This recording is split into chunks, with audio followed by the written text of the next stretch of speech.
All right, good morning, everybody. Or good afternoon. How's everybody doing today? Hope everybody is doing very well.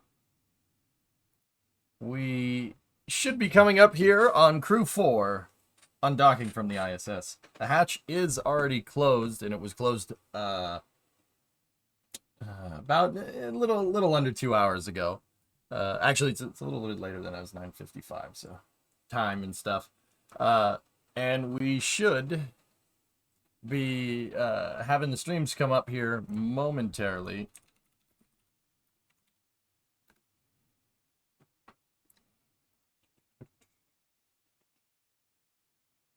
NASA is currently targeting 11:35 a.m. Eastern Time. So in about 25 minutes, give or take from this time in the VOD. And if you're watching the VOD, this probably makes no sense at all. Hopefully Crew 4 made it back down. All right. What's going on, everybody? How you doing? EJ, have you been bitten by the programming bug yet? Addicted to getting things working in Python. It's such a satisfying feeling. I enjoy it. I don't hate it. Not addicted though. No.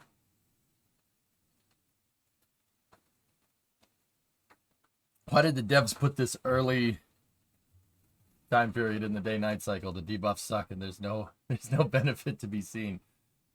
I don't think there's developers, Aqualex. I think it's a neural net. It's a neural net that's been honed over time by sciencing and fricking around and finding out. I'm addicted to eco. Send help. Mason, I bought a 6,500 watt generator the other day at a yard sale. It works. It generates power. What would I need to do to hook it into my house? That's an EJ thing to say when you're addicted. Trust me, you'll get it. Once things start clicking more often, you'll find it intoxicating.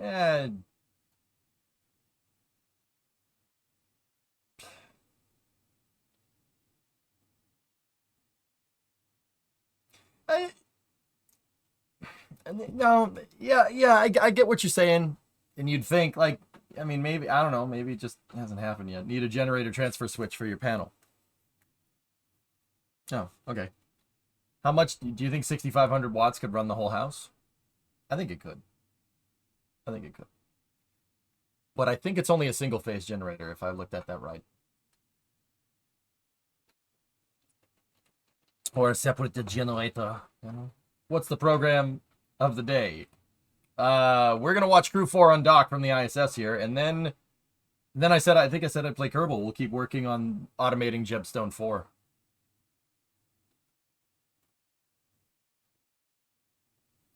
What would the electricity company say about you not using electricity? Would they still charge you? Well, okay. We got a couple of minutes before Crew 4, the Crew 4 coverage spools up here.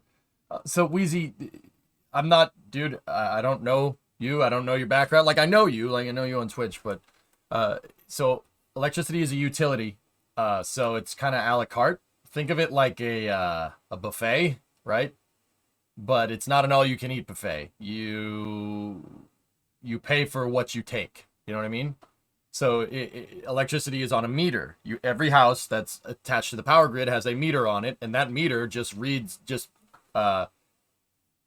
basically is like an odometer for your electricity. It's like the mileage ticker on a car. It'll just keep going up the more power you use. So you drive your car more, the odometer goes up. You use more electricity, the meter, well, I say the meter spins faster, but they don't spin anymore now, do they? So electricity, you don't have to use any electricity. You don't have to use it. You can use no electricity, or you can use less electricity, and your electric bill will not be as high. Using it without switch is potentially dangerous. You could electrocute someone if you don't disconnect yourself. I never said anything about doing that, Caveman. Yeah, no, I know. I've said many times that I don't frick around with electricity if I don't understand what it's doing. Nope. Nope. They use a laser to read the electricity, right? Well, Mason, So Mason's in EE. Correct me if I'm wrong. The old school meters just picked up on electrical resistance, right? It just spun the meter using electrical resistance. If like they have a piece of metal and the more electricity you run through it, it what does it do? It heats up, and when it heats up, it winds, like heating up a spring.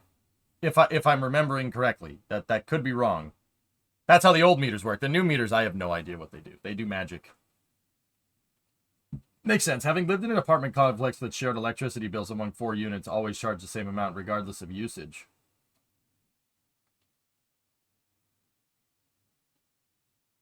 Huh.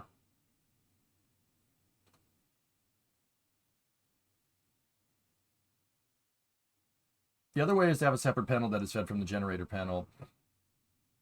The generator auto-clicks when the power goes out, but everything turns off for a few seconds. Your critical circuits are housed in here, kitchen, basement, pumps, etc., etc. The new meters detect ampere usage. Yep. Hey, Soul Reaper, what's going on? Yeah, Wheezy, it's kind of a la carte. So like, okay, for instance, if I would like to get an EJ mainframe, I want to get a server in here so I can seamlessly move from auto streaming to gaming and back and forth, right? That's what I'm working on right now. That's kind of my big off-stream project, that and getting the shop ready to work on cars. But the server obviously would sap up a bunch of electricity. My electrical bill would go way up with a server. Chad talked about that the other day. Now that's why, I'm kind of thinking like maybe solar panels or something on the top of my garage. That could do it. But if you're getting solar panels, you're going to need batteries. It's that simple. That's just, so the sun isn't always up.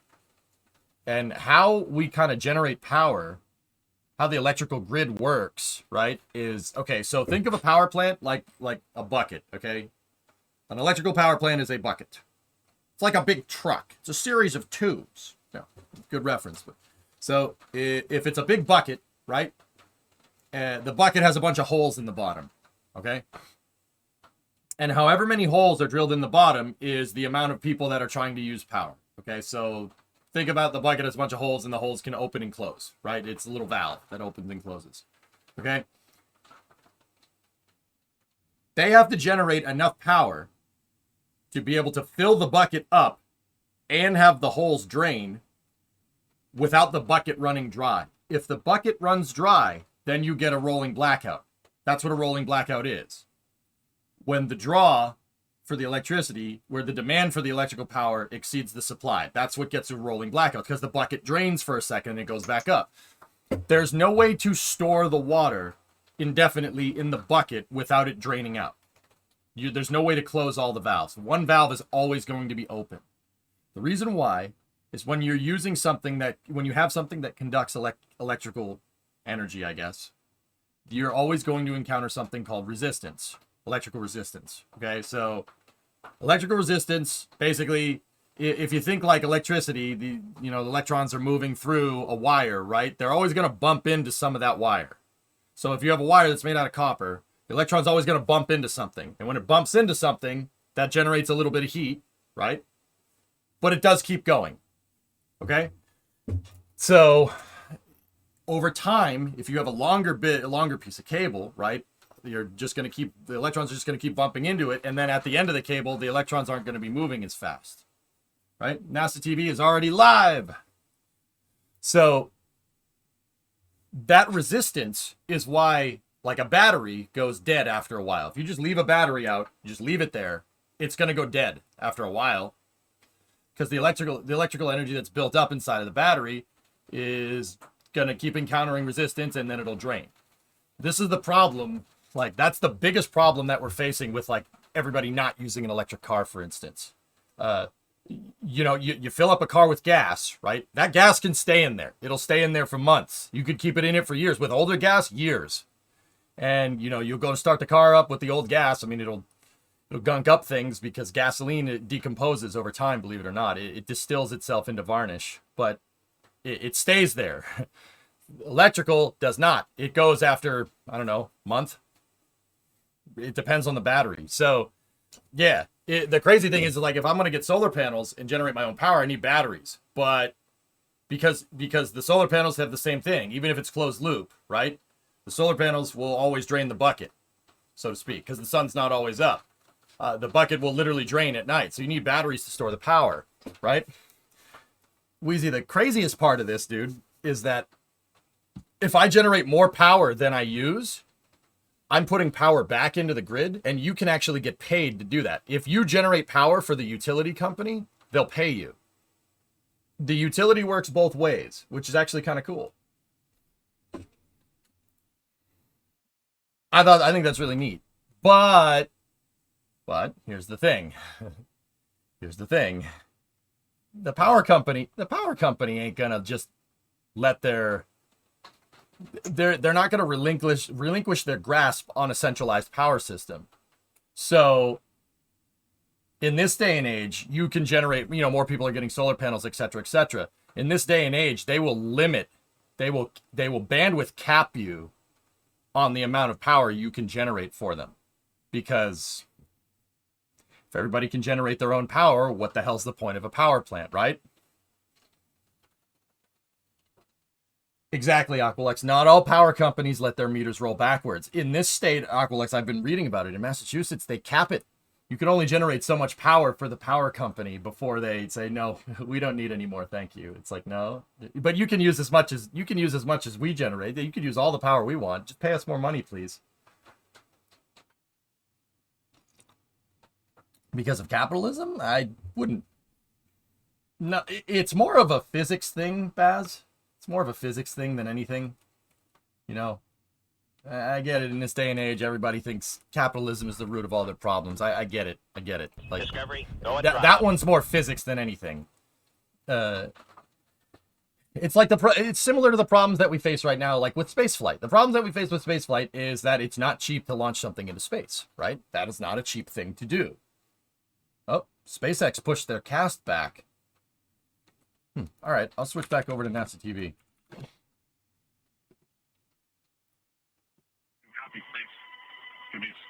That's weird. Station copies, and we are in step 3.1. That's correct, Pops. It does spike the grid. The bucket drains really fast at night if everybody's trying to charge their electrical car because an electric car needs an industrial power connection because it's a heavy piece of machinery.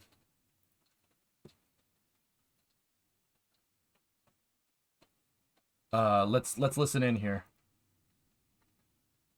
Okay, so here this is crew 4. We got currently getting a live view inside of SpaceX Dragon Freedom attached to the space-facing That's port of correct, the Harmony Mason, module. Dragon is returning to Earth later today, expected still at 3:55 p.m. Central Time, returning a crew of 4 along with hundreds of pounds of return cargo. We're looking for Dragon to depart the station again. That's 11:05 a.m. Central Time. Upon undocking, Dragon will have a small set of firings or burns to push it away from the station. Again, we're looking for a deorbit burn to come a few hours later. Looking at around a 3 o'clock deorbit burn for a 3:55 p.m. Central Time splashdown off the coast of Florida, and that's Jacksonville, Florida. Oh, they're going Jacksonville. Okay. No, don't get me wrong. Not against it per se. My question should be more like, is it because of financial feasibility? Nah, dude, look what Orion said up in chat, Orion Rogue. Look what he said up in chat. Guys, it's always more complicated. It's always more complicated, dude, but the thing at the end of the day, it's physics. No one can make laws around physics. The laws of physics are self-evident. They're unbreakable. I get it. Quantum, blah, blah, blah, blah, blah. You don't have a fusion reactor in your backyard, do you? By any chance? To generate enough energy to warp space and time? No? Oh, okay, cool. Yeah, no. Physics are inalienable. You can't beat them. So at the end of the day, physics is still governing a lot of how we do things. A gasoline car versus an electric car is a good example, or a chemical rocket versus like an electric rocket. You know what I mean? It's more of a physics thing, but yeah, I mean, I'm not going to sit here and say that the power company is just going to relinquish control of centralized power generation either. You know what I mean? Honey Piston, hey, I started working overnight. Haven't been around much lately. Oh, well, hopefully it's a good job, honey. I hear you, man. All good. There are a couple milestones we'll see All right, here Dragon we go. meet this morning. First, Anyway, those enough about departure electricity. burns, but Close then the it book. will cross the Crew 4 keep-out undocking. sphere, an invisible line around the station with a 200-meter radius. It will keep heading away from the station and will stand by until it makes its way out of the approach ellipsoid, another invisible line considered the neighborhood of the station. These invisible lines are where we have checkpoints for the vehicle on the way to and from the station. Once that command to undock is sent, Interesting, we will be Pops. looking for 2 sets of 6 hooks from the International Space Station to be released from Dragon Freedom. After open, 2 small undocking burns that will last less than 2 seconds, and we'll begin to see separation of the vehicle.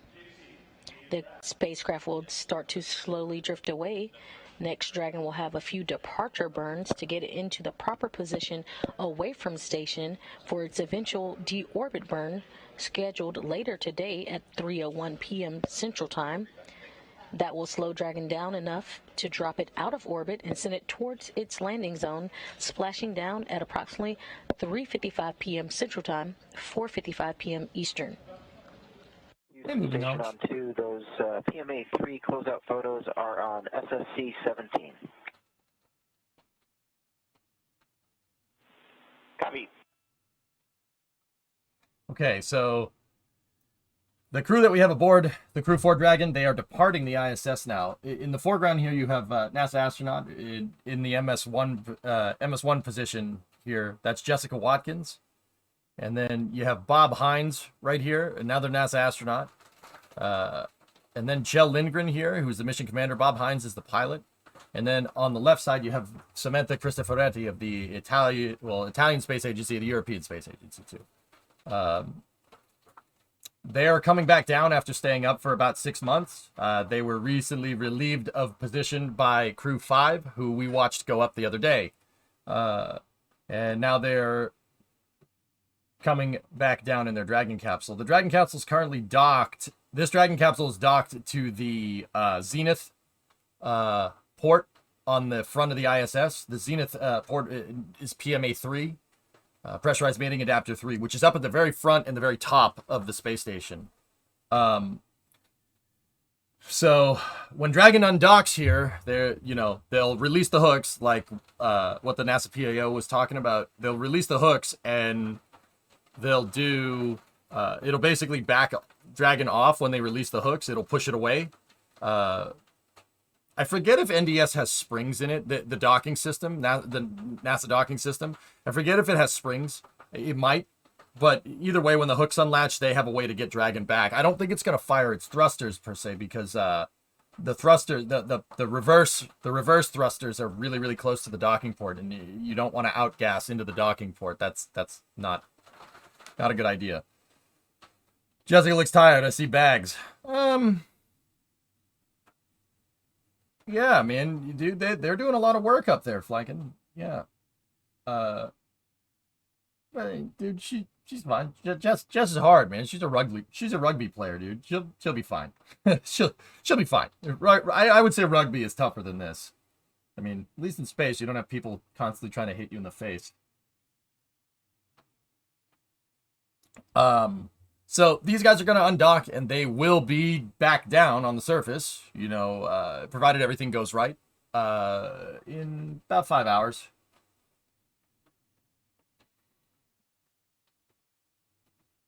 Yeah, Aqualex, that sounds right.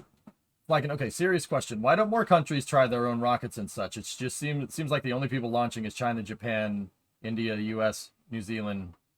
Why not like Germany or Italy? Well, they have the European Space Agency, Flacken. The ESA did have plans for a crew vehicle in the past called Hermes.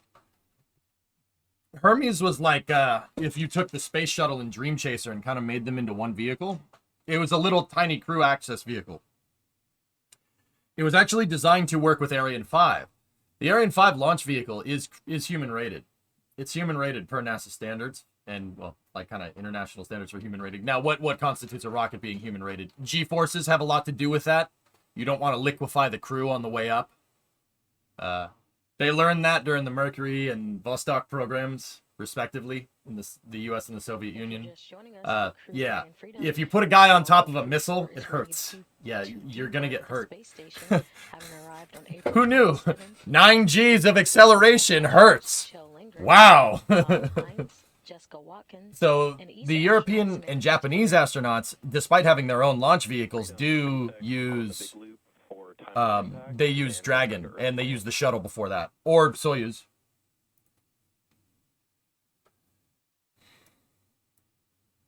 I mean, remember, like, we're like 70% water. We're basically a big water balloon, and if what happens if you throw a water balloon and it rapidly decelerates, it pops. Humans will do the same thing at high speeds for sustained period. Well, not for sustained periods of time. It's really the rate of acceleration that has a lot to do with it. So it's like that old the saying, like, oh, you're not gonna die from getting into a car accident. You're gonna die from sudden deceleration, right? Like, you don't want to pop the water balloon, so to speak. Okay, we should be getting an undock here in a second. I'm gonna shut up and I'm gonna let them go. HL, we've got some time to talk here, so I want to walk through the plan for the next few hours and give you a chance to ask any questions you might have. First, we expect about 20 minutes remaining here on the vestibule leak check, complete around 1550. After that, we have some final vehicle reconfigurations prior to undock and are targeting 1600 for undock sequence start. How copy?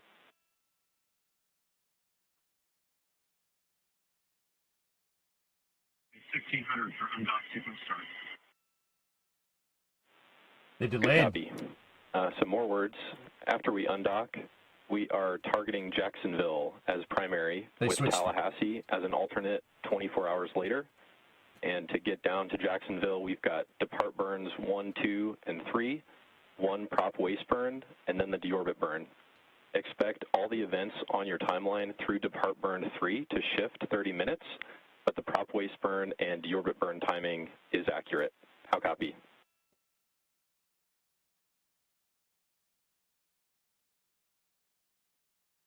We copy all. Continuing, latest forecast in Jacksonville shows winds averaging below 7 knots, shallow waves, no rain, great weather to land. Our recovery vessel Megan is on site, not tracking any issues. They're ready to get you out of the water. And I just got word from Rick on the boat. He said, see you soon. My name's not Rick! The good-looking weather, Megan is on station and has no issues, and we are looking forward to seeing where this snow is.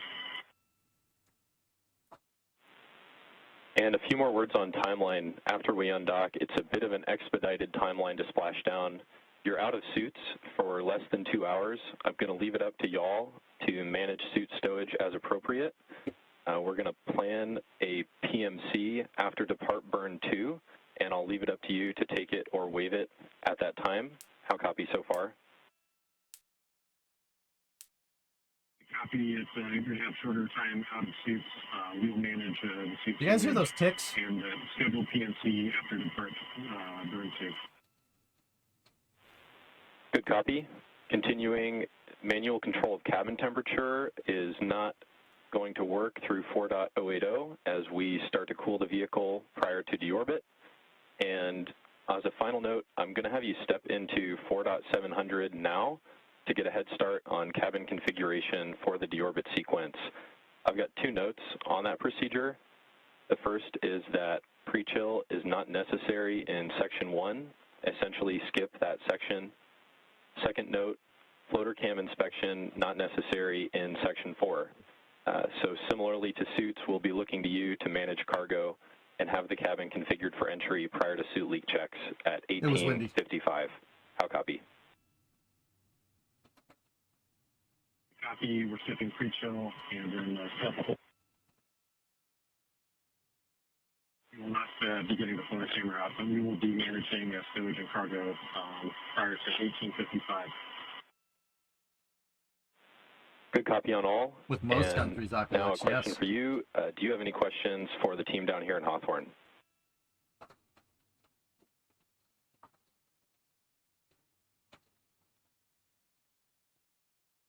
I would like to know what the froyo of the day is. Discovery, go and throttle up.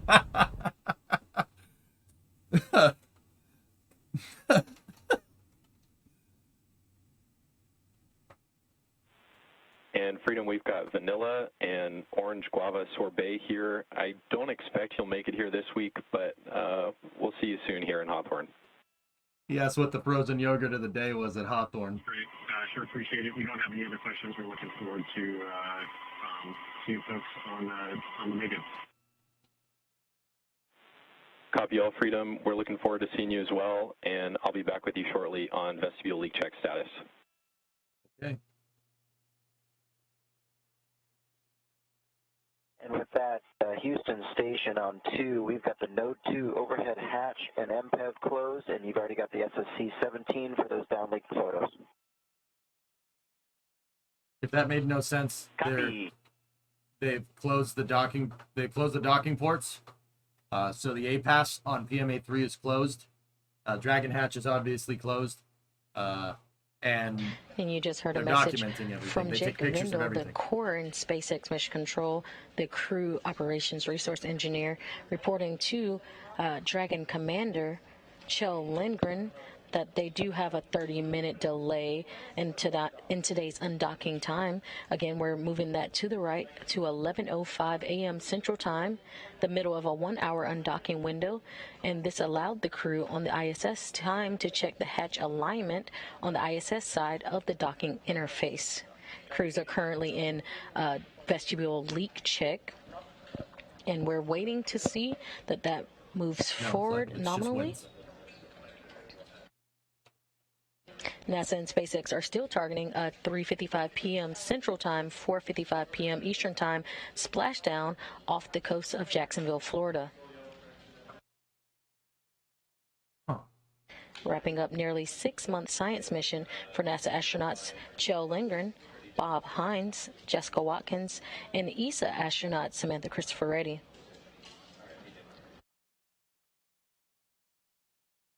Interesting. Okay, so they delayed the docking by 30, or the undocking by about 30 minutes. And the reason why they did that is because apparently there was something that they needed additional assurance to assure that Dragon's docking port alignment was correct, which I don't know why it wouldn't be. I can't think of a scenario why it wouldn't be, because if it was not correct, it means it would leak. But they are doing vestibule leak checks right now, so we'll see. So they have a, as Shaniqua was just saying, that's Shaniqua Vereen, she's a NASA PAO. What she was saying is they wanted additional time to check it out, and they move the undock forward by about 30 minutes, and they have an hour in this undocking window. But what we just heard the crew and everybody saying there when they were asking about frozen yogurt and stuff, it was a joke. But what they were saying is they're basically going to run on a condensed. They're running on a condensed docking schedule, so or condensed undocking and EDL schedule. Basically, the conditions in Jacksonville are good, but they're good at 4:00 this afternoon. So even though the undocking was pushed by 30 minutes, the entry, descent, and landing, or EDL, is at the same time for optimal recovery conditions. SpaceX is choosing the Jacksonville recovery site. They have a couple of recovery areas on the west and east coasts of Florida. The west coast of Florida recovery area on the Gulf Coast is near Tallahassee. That was Japanese Mission Control talking to Koichi there. But SpaceX chose the East Coast landing site because they have more favorable, or East Coast splashdown site because it has more favorable recovery conditions, i.e. not too windy, relatively calm water. So they, for the most ideal recovery conditions, they chose to keep entry, descent, and landing at the same time. So the on-orbit operations when Dragon is in free flight are going to be condensed a little bit by 30 minutes.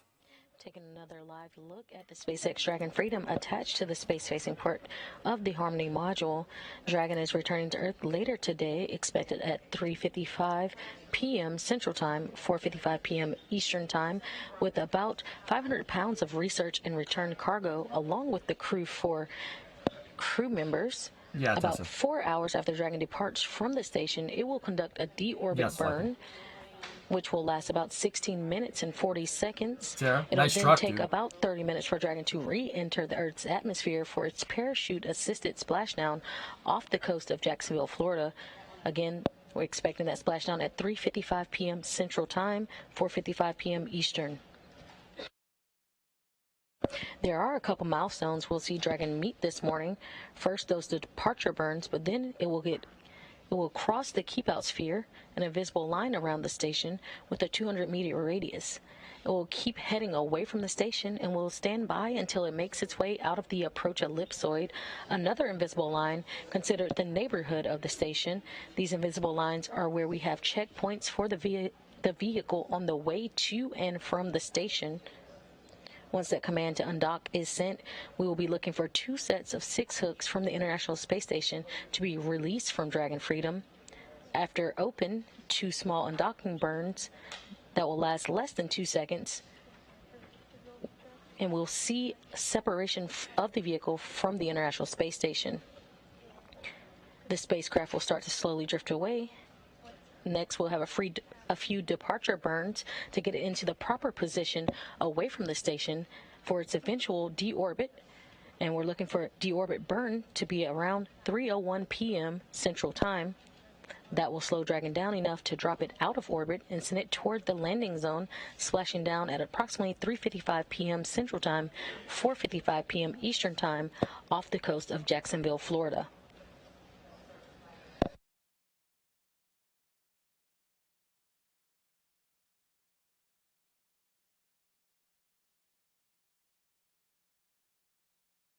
Roger, yeah, didn't see any restaurant compared to that Jeep. Honestly, I'd take the Jeep, the M715. That's a really, really cool truck. Very rare nowadays.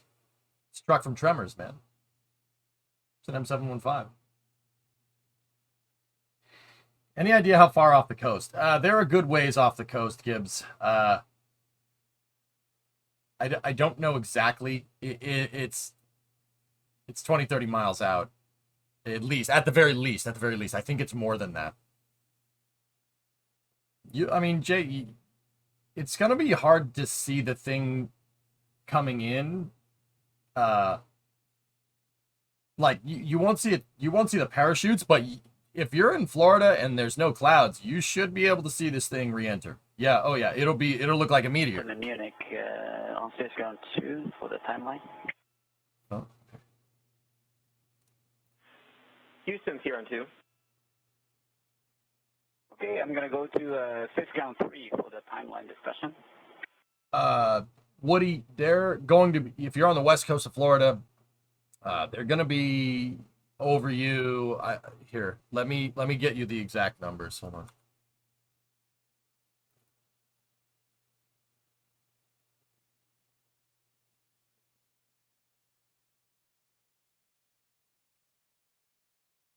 Please hold.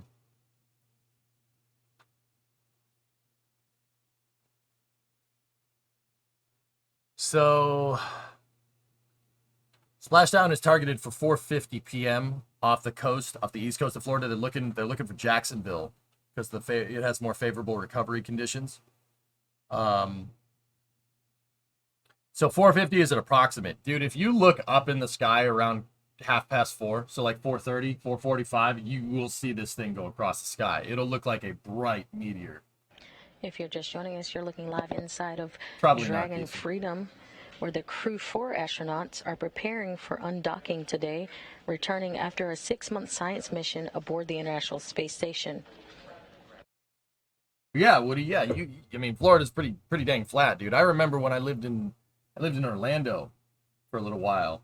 I could look east out my NASA and apartment SpaceX are window. targeting an You can see 11:05 them go a.m. up. Central Time. Clear as day on a clear night. Undocking Just from the on International a clear Space night. Station Just you see it go up and you see it go right back down. with a splashdown time of 3:55 p.m. Eastern Time, Central Time, 4:55 p.m. Eastern Time, off the coast of Jacksonville, Florida.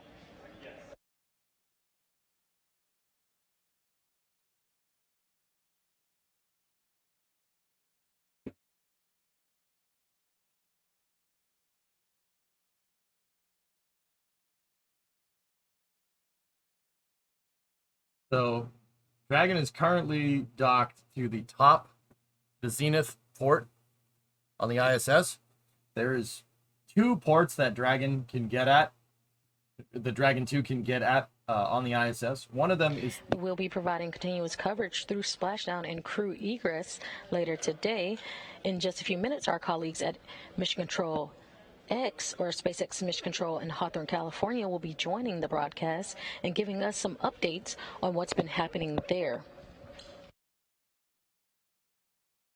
So, Dragon Crew 4 is docked on PMA 3. There's 2 primary docking ports that these Dragon capsules can get at with crew and cargo. So the Dragon 2s. Dragon 1 could dock anywhere, but remember, Dragon 1 didn't dock. It had to be fished out by the remote manipulator system and then docked. It could dock to these big circle ports right here. Those are called common berthing mechanisms, or CBMs for short. There's a bunch of them. The cupola is attached to one, if you really want to know. Dragon and International Space Station are currently flying 259 statute miles above the Pacific Ocean off the coast of the United States.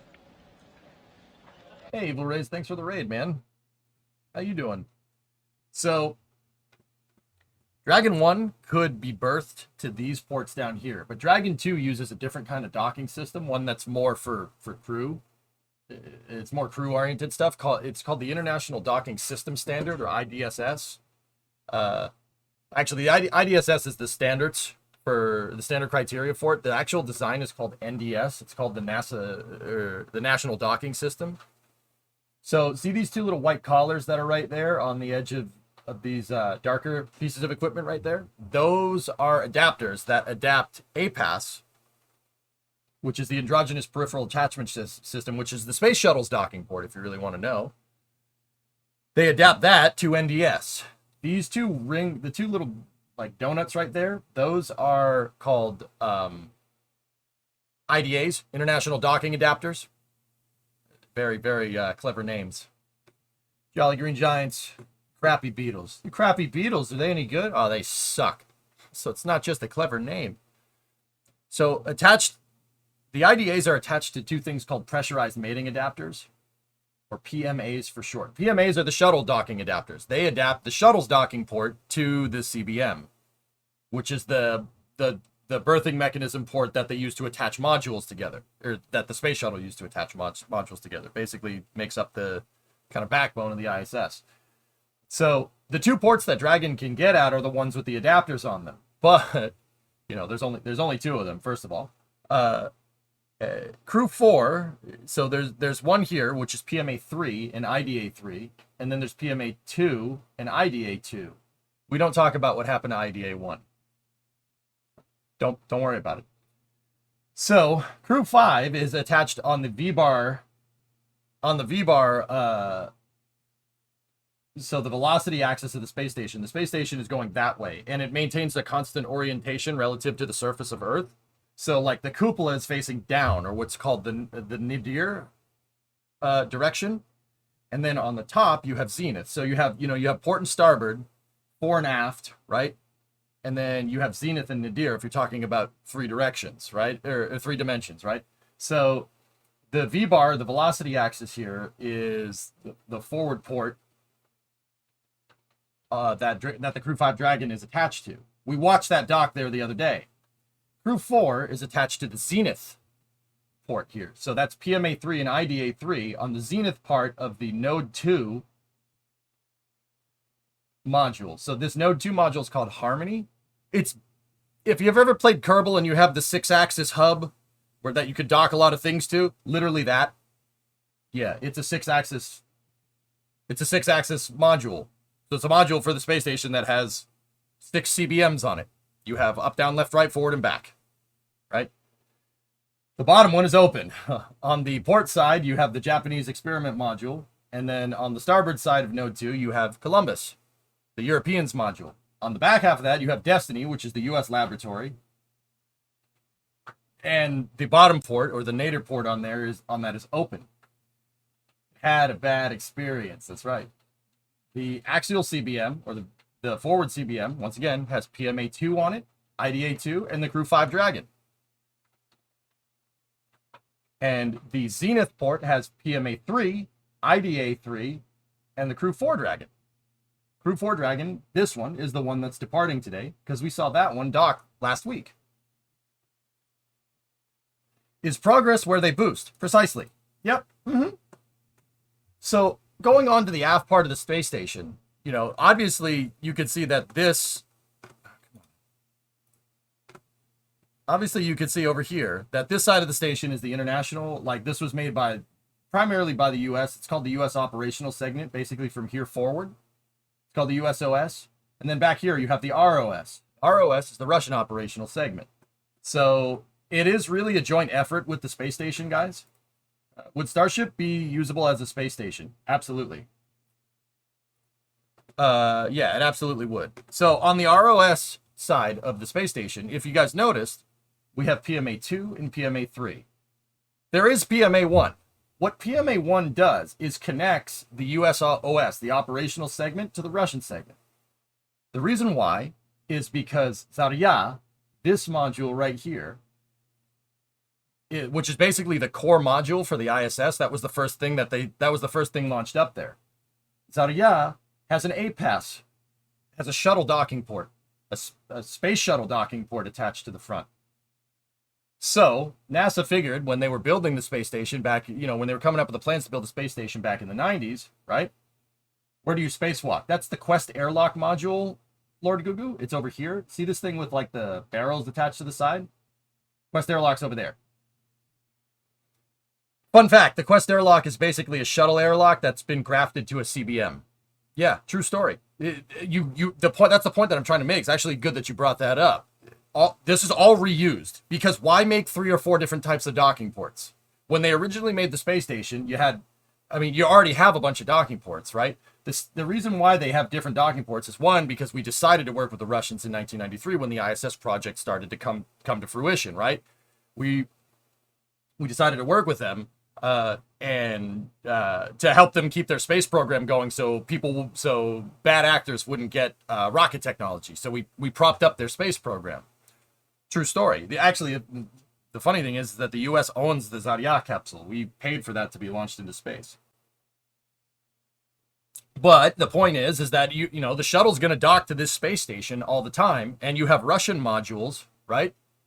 You have Russian modules that need to graft the space station together, so why not use a shuttle docking adapter, or what's called the PMA, to join the Russian operational segment and the U.S. operational segment? And that's exactly what they did. They made 3 of these pressurized mating adapters, which look like a bent banana, right? They made 3 of them. The other one is right here. It's behind the cupola right there. So it's attached to Node 1, which is the Unity module right there. Now, I know what people are going to say. Why does Zarya have a shuttle docking port on it? Well, the name of the game with spaceflight operations, when you're up there, is go with what you know. You really use what works, because it's really hard to make something else work. Ask any of these small companies that are trying to get their commercial launch vehicles into space. It is really difficult to get something like totally qualified to like be up there in space for long periods of time. That's a really hard thing to do. So go with what you know. So why does Zarya have a shuttle docking port attached to it? Well, the reason is because the androgenous peripheral attachment system, the shuttle docking ports that are on the end of PMA3 right here, those are not space shuttle docking ports. They're Russian docking ports. The space shuttle, the American space shuttle, flew its entire career with a Russian docking port to attach to space stations. Why? Why did that happen? Well, one of the first Russian space program and NASA collabs, I guess, if we're going to use, content creator nomenclature, right? Was, yes, the slanted adapter hypersonic was the shuttle Mir program. So if you're going to make the American space shuttle dock with a Russian space station that was never designed to receive a space shuttle, an American space shuttle that is, you might as well use you should use the docking port. You should use the docking port that the station already has, right? You want to use the docking port the station already has. That just makes sense. So what did Mir already have? Mir had APAS, right? So it made more sense to be able to modify the shuttle to work with a Russian docking port, which is what they did, and make it dock to Mir. And then you had the Shuttle Mir program in the 90s, where the American space shuttle was flying resupply missions to the Russian space station. That project ended in 1998, and we started the ISS. And once again, Shuttle Mir was basically kind of feeling it out, figuring out how you were going to make an international space station with the Russian components and the American components all made in Taiwan. No, that was the beginning. That was kind of feeling everything out, right? So when the ISS came around, why change the docking adapter? It works already. So they just kept making the same. They just made 3 pressurized mating adapters, and the shuttle kept flying with a Russian docking port. Flew its entire career with one. Every time the shuttle docked to the ISS, it was using a Russian docking port. It was using APAS. So there's 3 of these pressurized mating adapters, right? 2 and 3 are docked to the IDAs, the International Docking Adapters, which adapts the APAS for Dragon, right? And then the first one, PMA-1, is actually holding the space station together. Now, if I know people are wondering, with like current events and stuff, like, well, could they like detach the modules to get? No. The USOS, the US segment would be screwed without the Russian stuff, and the Russian segment would be screwed without the American stuff. The Russians are the propulsion system for the space station. It's the service module. That's what this capsule or this module back here is for. That's the Zvezda module. The Zvezda module is the thrusters for the ISS. It boosts the ISS, or it can attach a Progress to the back, and the Progress capsules can boost the ISS.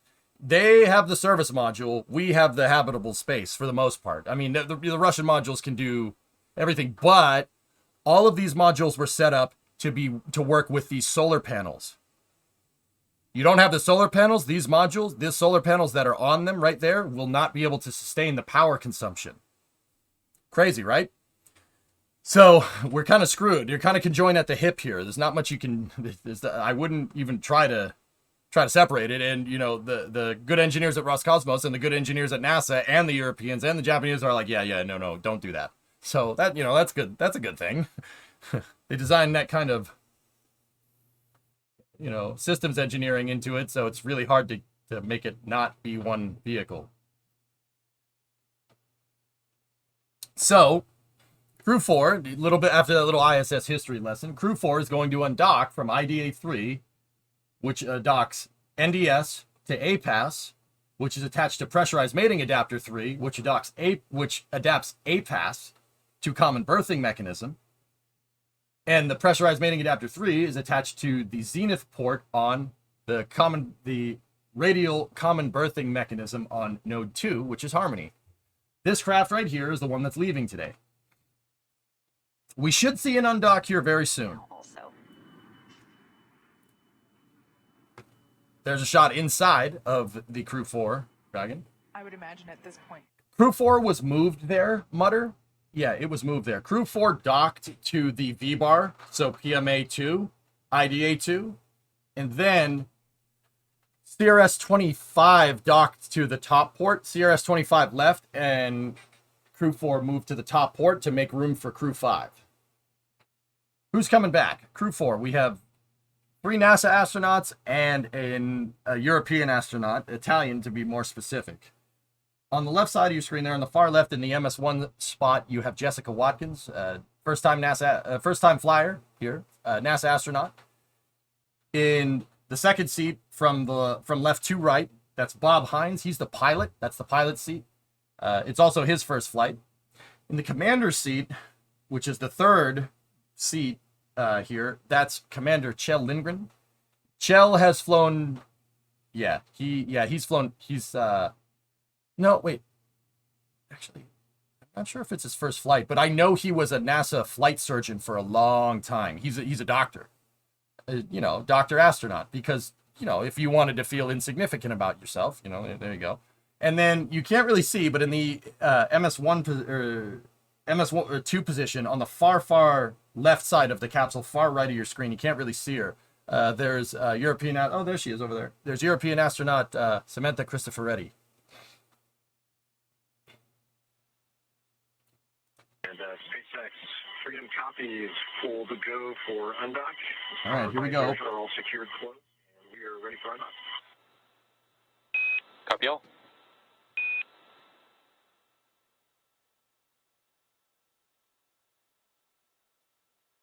Yeah, Pops. Yeah. Was it more difficult to dock to the ISS back when it was smaller due to the mass on the ISS was much smaller than the vehicle docking to it than it is today?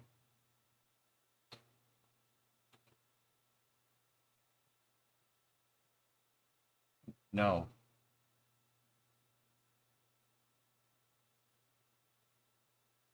No. No. Docking ports have actually. This is gonna. So we did just hear the confirmation that Dragon has the go to no, undock. long story short, no. So we are now waiting for that undocking sequence to begin. It should start in just about 2 minutes from now. And once that sequence does begin, it will take less than 5 minutes for Dragon to separate from the International Space Station. It's home for nearly 6 months. Now, the first step in that automatic undocking sequence is for the umbilicals to retract, as Sandra mentioned earlier. These umbilicals connect Dragon systems to the space station, which transfer power, telemetry, and commands between the two vehicles throughout Dragon's stay. And once that's complete, Dragon will unlatch itself from the space station by releasing 12 There's a large shot books, of separate phases. the All Crew of that 4 will Dragon take right 4.5 there. minutes, and then Dragon will be ready to depart from station and begin to move itself further and further away using its Draco thrusters. And Dragon's initial departure from station is a little different than other docked vehicles like the Soyuz that rely on springs to push them away from the docking port. Dragon will execute 2 short thruster firings to undock using a combination of Fast forwarding the live stream. the 12 Draco engines around the base of the capsule, with the first breaking any stiction between Dragon and the docking port, and the second slowly backing the spacecraft away. Sun's up. So we're expecting the call for the undocking sequence to begin in just moments from Freedom, now. SpaceX on the big loop, undock sequence commanded. And there Okay. you heard it. Perfect timing, Sandra.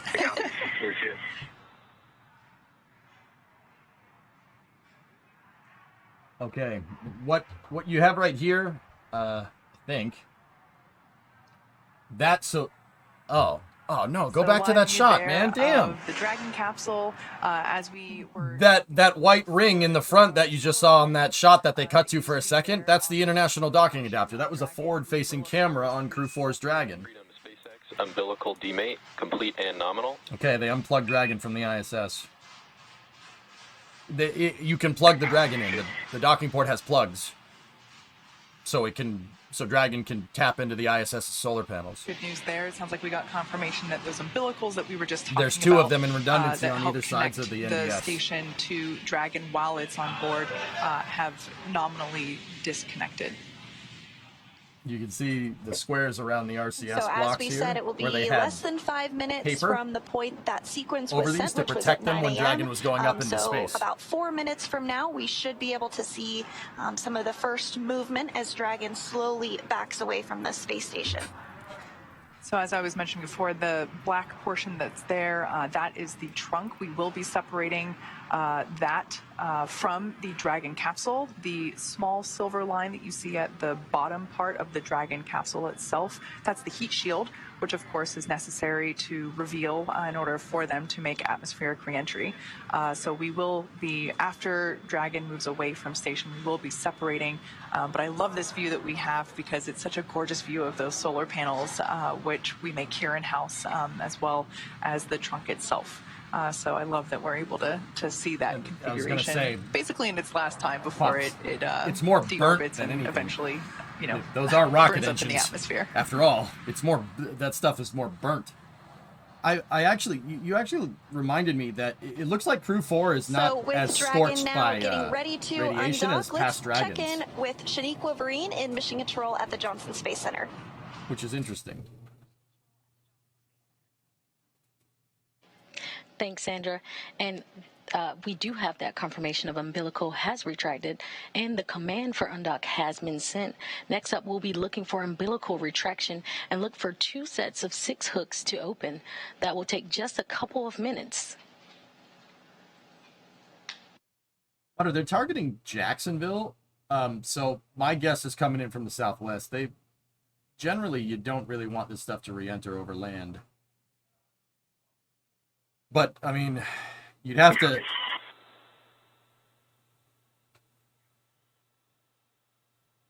You'd have to correlate landing time to the orbital. And we have a period first set of of those ISS. hooks open.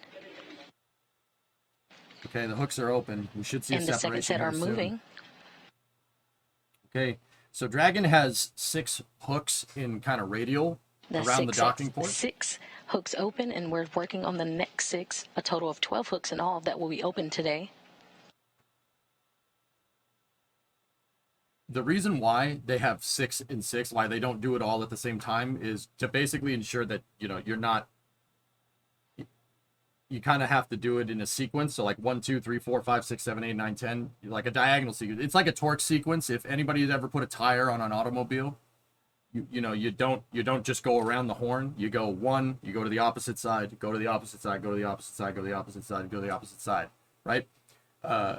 Similar thing going on here, because after all, the docking port is just a flange that mates to another flange. You don't want to like kind of damage that thing by, you know, undocking all the hooks at the same time, right? So they undock in sequence. So they do 1, 2, 3, 4, 5, 6, check it, and then do 1, 2, 3, 4, 5, 6 again, and then separate. The other cool thing that I didn't actually know, and I learned this during the Crew 5 ascent, is that 6 of those hooks actually hold Dragon's nose cone to the top. The nose cone uses the on the back. So Dragon has a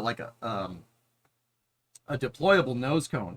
And if you look at the Crew 5 Dragon in this animation right here, see the nose cone? The nose cone actually opens, but when it's in the closed position, it actually attaches using the same hooks as the docking port, which is actually pretty damn cool. That's pretty interesting stuff. What is orbital period time? Orbital period in orbital mechanics correlates to how much time it takes to do one orbit around whatever you're orbiting around. So at the ISS... Dragon, SpaceX on the big loop, all hooks open. Okay, here it goes. The ISS at 415 kilometers, relatively. Okay, there she goes. She's backing up. And Dragon separation confirmed. confirmed. What a shot. Is a 90-minute orbital period. There it goes. See these things right here? Those are the hooks. Hooks now open. They kind of come out of their little slot like this. Hooks all open and release confirmed There's at your hooks. 11:05 a.m. Central Time, while Dragon That's and the the hatch International right Space there. Station flew 259 These pedals statute make up miles the above the NDS North right Atlantic there. Ocean. And these are Dragon's deorbit and orbital thrusters. That's the orbital maneuvering system right there. That's how it boosts its orbit, those 4 right there. And you can see... We're sad to see you go. We wish you Godspeed, safe re-entry and landing, and calm seas. We're going to miss you guys. We're thankful for your mentorship. Enjoy your time with your families. There you go. We got a shot on board here. There's the IDA, pressurized mating adapter. Absolute pleasure and Node privilege 2. To serve on the space station. What a shot. Oh, this is great. To get to work with you all for the past couple of weeks. We know that you're going to continue to do amazing things on station. We look forward to seeing you back home as well.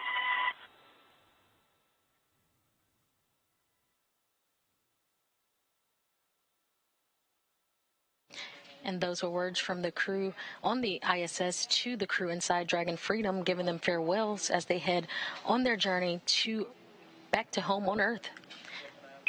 And Freedom SpaceX on the big loop, depart burn 0 was nominal. That's the Z1 thrust segment right there, the Zenith thrust segment. That's the gyroscopes for the ISS. There's the Bigelow Experimental Activity Module. There's Zarya, and there's PMA-1. Just what I was saying. Wow, what a shot. Oh, please go back to that. There's PMA-1, right? This is Zarya right there. First module that was up on the ISS. Please go back to that. What are you doing? 6-month science and research mission. Undocking occurred at 11:05 a.m. Central Time, 12:05 p.m. Eastern Time, while the International Space Station was flying over the North Atlantic Ocean. Next up will be a series of departure burns to gonna push write an Dragon angry letter, further from A10, the space station. and then To email take it us through those via burns, a I will fax turn it back machine. over to Hawthorne. Kate, Sandra? Thanks, Shanique. So what they're doing here, Bob is taking a picture of the docking port. Oh, there we go. What a shot. There's Zvezda. There's Progress 81 right there. And up on the top right here, that back, that we're looking at the business end of Progress 80. Those are Russian resupply vessels. Those are expendable. It's a one-time use. Also, it's kind of on the bottom of the space station. Soyuz MS-22 is up there. That launched 2 Russian cosmonauts and a NASA astronaut up into space I think it was about 2 weeks ago. So what Bob is doing is he's taking pictures of the docking port post-separation. The reason why is because everything that you do in space, all operations, like pertaining to the mission, you got to document them. Even on the Apollo missions, they had a Hasselblad camera up there. They were taking pictures of everything that they did. You know, you reconfigure a docking port, you know, you tighten down a hatch, you take a picture of it. You know, it documents everything, and that really helps. If that helps later down the road, you know, you get good data, right? You get good data on the mission, but also if there's any type of anomalies anywhere, you can use the pictures to figure it out. That picture that Bob took was already uploaded to SpaceX. It's sent right to it. Or either that or they do data dumps. I'm not sure if it's sent in real time. It might be.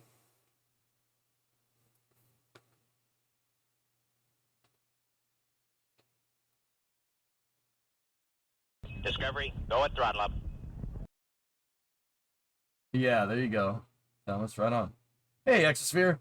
28-month resub. Thank you. So this is the onboard shot. You got Commander Kjell Lindgren on the left, pilot Bob Hines on the right. This is their heads-up display. Primary flight displays here. Multifunction display is here. The MFD is right here. PFD is for the pilot and the commander here. It's pretty cool because if I get this text off the screen by stopping the mouse for a moment, you can see their orbit that they're in up there. And right when I pointed it out, they cut the camera. You know, that's good. Right, and during docking, when we have a vehicle that's approaching space station, it can take a little bit longer because we have these hold points that we wait at for safety purposes and precautions. But during undocking, it can happen a lot quicker, and you really saw that. They just undocked a few minutes ago, and now they're already backing away. We're moving into the next departure burn, which we should hear the call out that it has begun any second now. And again, you said this is a pretty short burn, will only last about 20 seconds or so. So standing by for the call that departure burn 1 has begun. So basically what they're doing is Dragon backed out in basically an approach corridor. And departure burn 1 will last for about 20 seconds. Okay, that's a pretty good shot. The 2 docking ports, the one that's facing up and the one that's facing forward, the R-bar docking port and the V-bar docking port, have basically a runway. There's like an imaginary approach corridor, right? And Dragon has to back out of that corridor. Think about like a plane almost taking off from a runway. Now, Dragon doesn't need to gain speed. They're in space. There's no airspeed here. I mean, there is, but it's the initial opening rate between Crew Dragon and the space station. And as you mentioned, Kate, that as they exit that kind of approach corridor, utilizes the service section Dracos. Freedom, SpaceX on the big loop, depart burn 1 nominal. At this time, you are go to dock suits per procedure 4.012 if desired. If you do take the suits off and stow them, we ask that you stow with visors closed. And finally, a reminder that the big loop will be deactivated following Dragon's exit from the approach ellipsoid. Freedom copies, we are good to dock suits. When we stow them, we'll set them the visors closed. And we will come off the big loop as we exit the ellipsoid. Good copy. And we did hear confirmation that that departure burn 1 is complete and went perfectly as expected. It lasted 21 seconds and used those service section Dracos. We also heard some words from the ground up to the crew letting them know that they have the option to take off their spacesuits if they would like. They don't have to though, but if they would. Sitting in center seat in the front row is SpaceX President Gwen Shotwell right there. About 175 meters away from And then the space station. And so the next major milestone that we're the crew looking operations for is responsibility when the Dragon engineer, the guy that's exits talking the to them, keep-out is right sphere. there. That's that imaginary sphere or boundary 200 meters in radius around the space station. And it is one of several Around safety 5 zones o'clock, set up Dustin. to govern visiting Eastern. spacecraft either arriving or departing the space station. But before moving into the keep-out sphere, spacecraft have to be configured where they would not cross the imaginary boundary for at least 4 orbits, even if the spacecraft lost all maneuvering for some reason. Yep. So the vehicle is now about 207 meters away. So And Freedom 600 SpaceX feet. on the big loop to confirm cameras are external. Freedom copies. Cameras are external. So that was SpaceX Core, which you see there. All saw moments. Freedom departs the keep-out ellipsoid. They want to just thank the space station program and all of our international partners for the incredible training and on-orbit support. It's been an incredible 6 months, and we're looking forward to getting home to our families. Thanks so much. Ist gut, Ebster, ja? Ja. Gut. Sounded like some nice words there from Commander Kjell Lindgren. Freedom, we appreciate those kind words. We will miss you, and we look forward to seeing you back home. And ISS, the Dragon has exited the keep-out sphere. At the end of that corridor that I was talking about is the keep-out sphere. That's where the edge of the keep-out sphere is. You can only approach the ISS from certain angles. There's runways, depending on which docking port you're going to. We just got word that Dragon exited the keep-out sphere. As Sandra mentioned, it's an imaginary boundary around the station. The next event that we are standing by for is for Dragon to exit the approach ellipsoid. I just want to mention real quick that view on screen there is SpaceX Mission Control, which is just to the left of Sandra and I.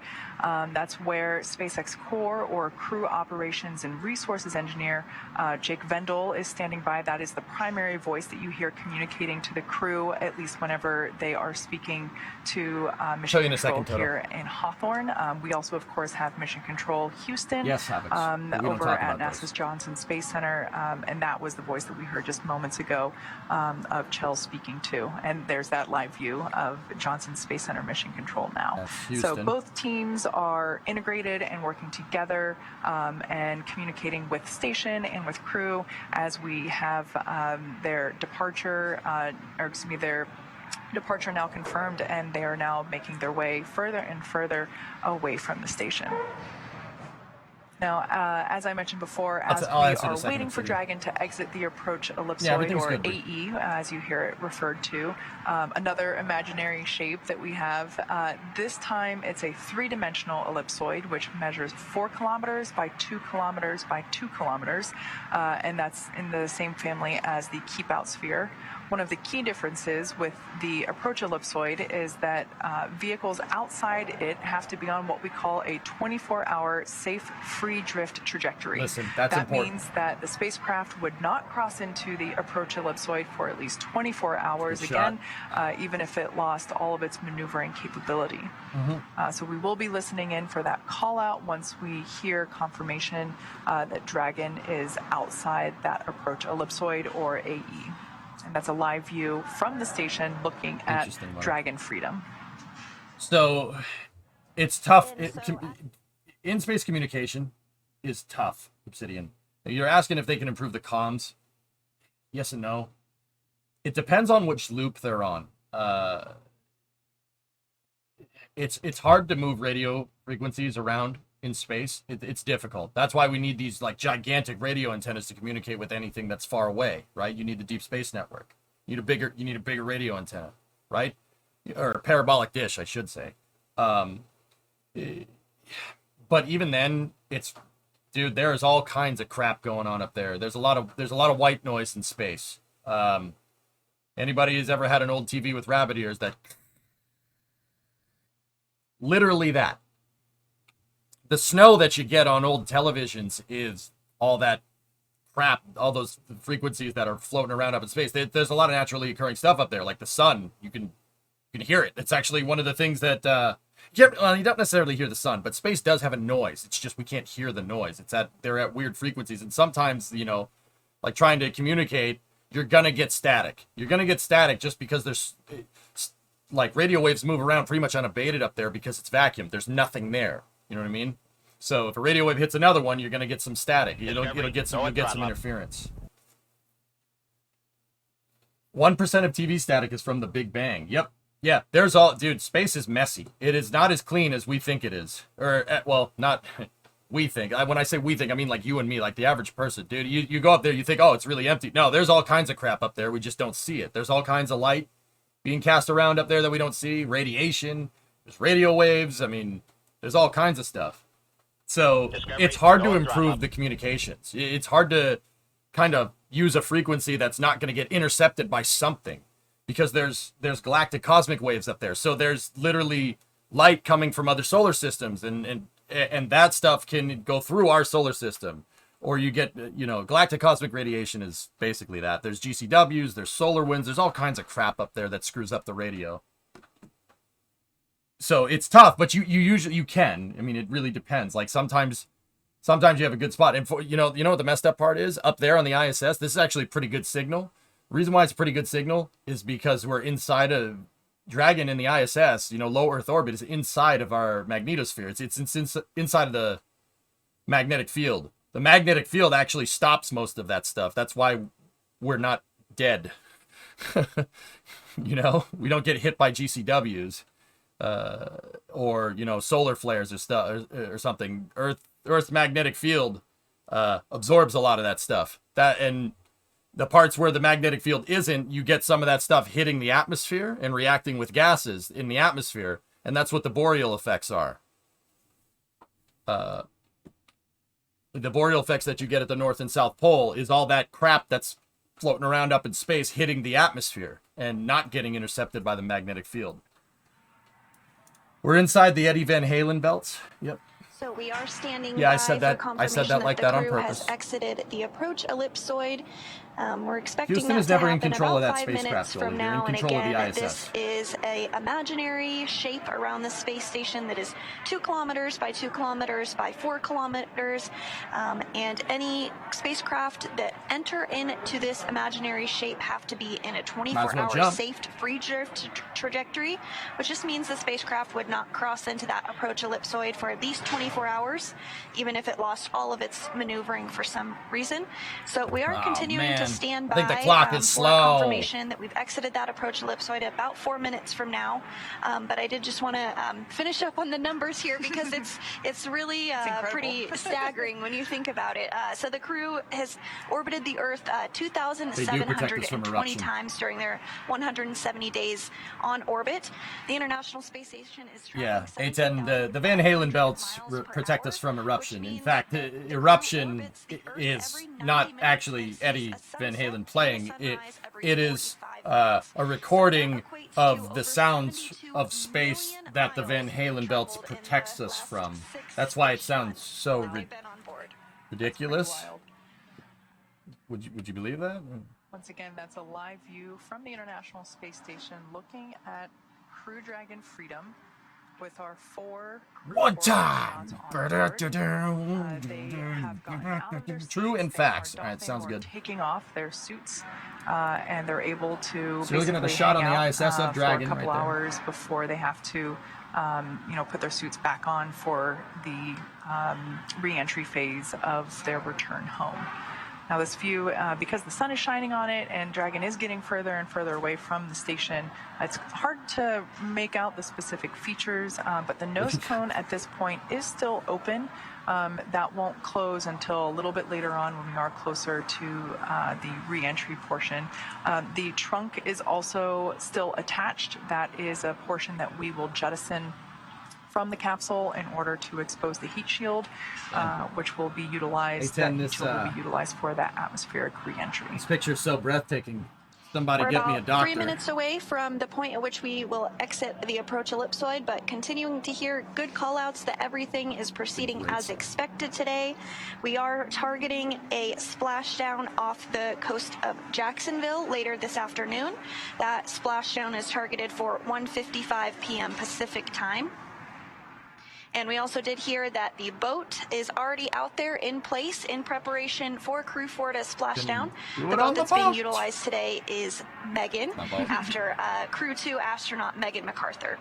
Let's see some RCS firings there. Just as a reminder for those tuning in recently, the Dragon Freedom spacecraft has separated from the International Space Station.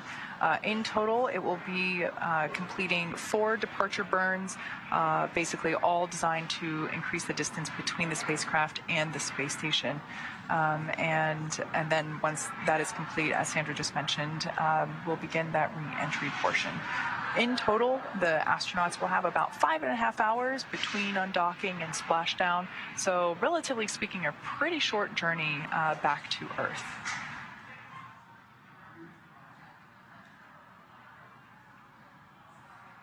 Dragon is now 860 meters away from space station, and you can see in this view here from the International Space Station that Dragon is continuing to get smaller and smaller as it backs away from the space station, expecting to call out that we've exited the approach ellipsoid in about a minute from now.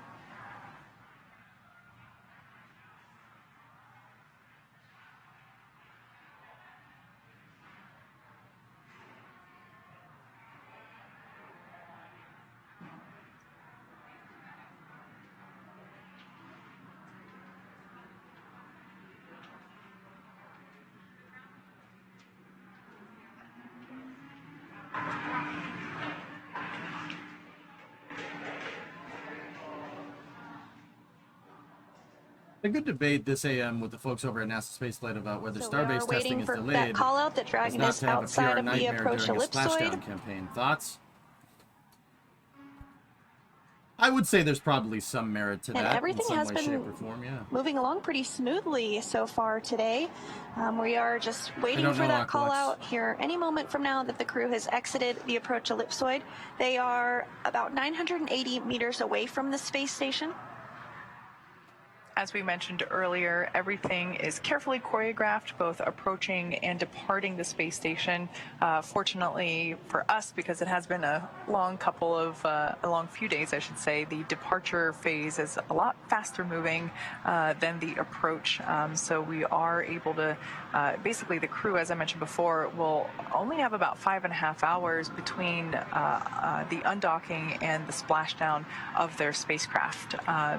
And all in all, that's a pretty short journey.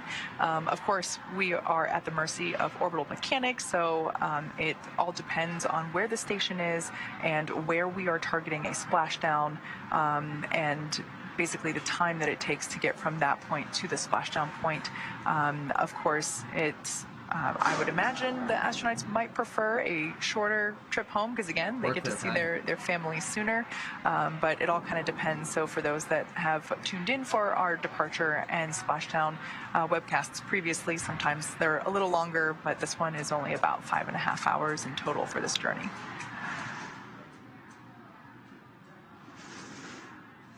And we are hearing confirmation that Crew 4 has exited the approach ellipsoid.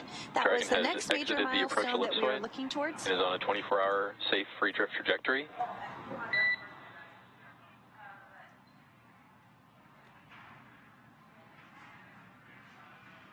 I mean, Patton, if you keep telling yourself you have nothing to offer, you'll have nothing to offer. Just saying.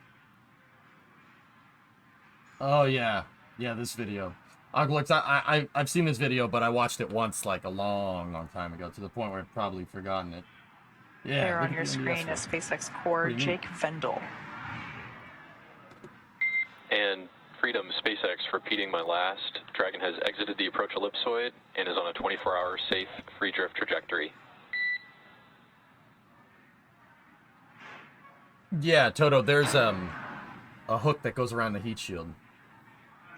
And SpaceX Freedom copies out of the approach ellipsoid and 24-hour free drift. Thanks. So the approach ellipsoid around the ISS is basically the no-fly zone.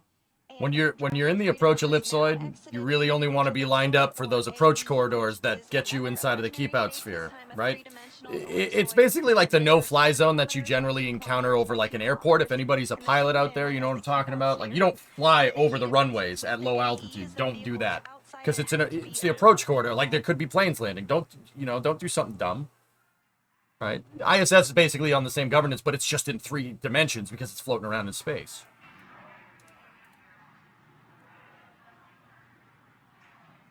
So again, one of those key differences. And Freedom, SpaceX, one more note, we are going to take down the big loop shortly. Sandra's probably like, ah!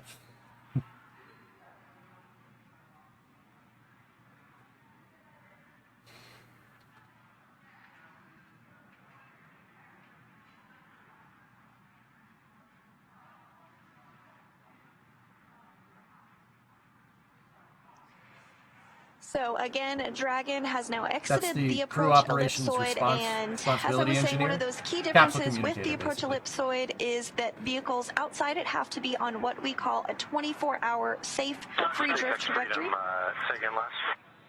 Ooh. HL, just one more follow-on. We are deactivating the big loop imminently. Okay, copy. Deactivating the big loop. Thanks.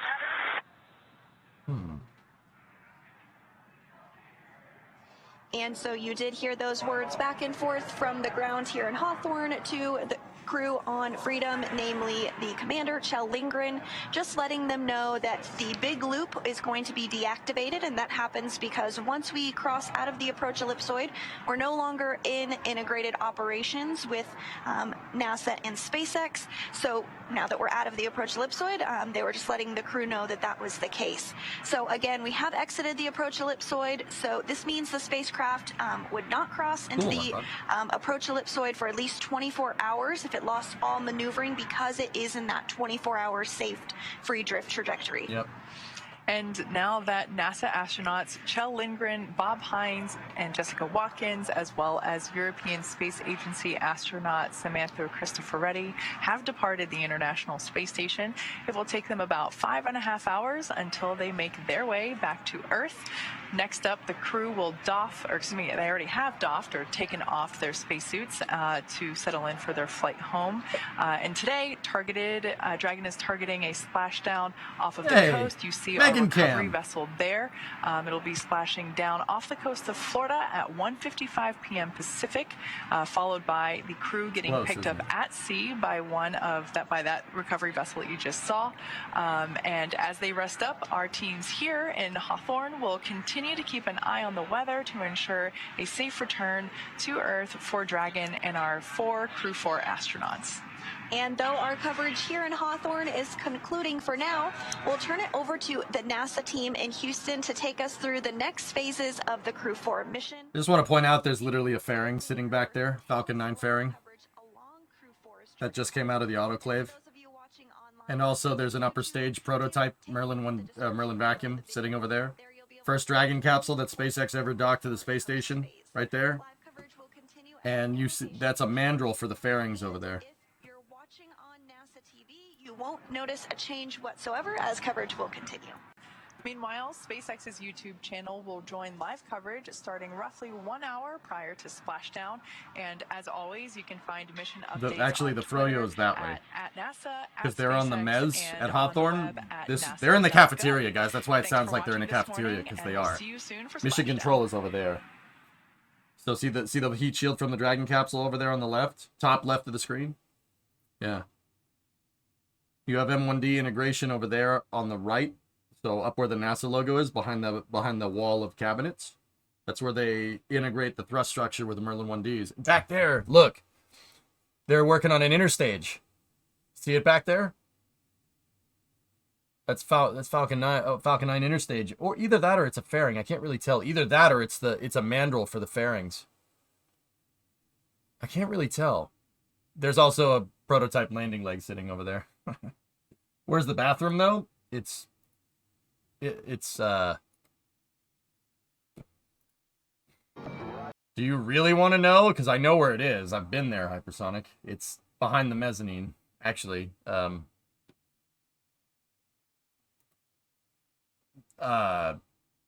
So you're looking at that shot of mission. You're looking at that shot of mission control. You have the aisle that goes down the production floor, and then there's kind of a four-way intersection underneath the Dragon capsule. It's to the left.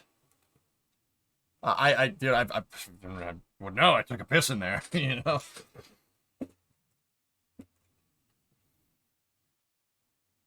It's a really nice bathroom, to be honest. Yeah, really nice.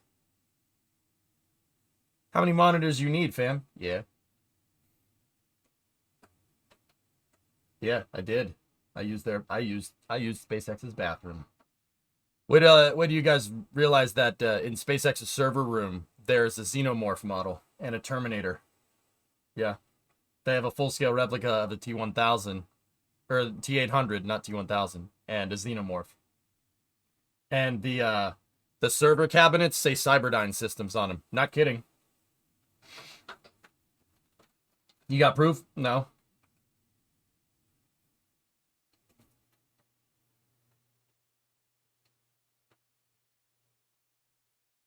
I mean, you could Google it if you want. It's right by an elevator. It's right by the elevator to get to the mez if you really want to know.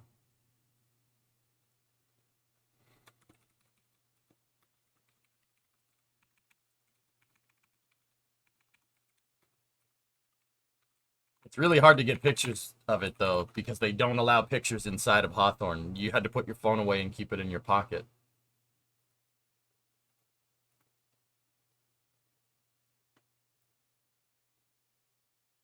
Ah, yes. Here it is.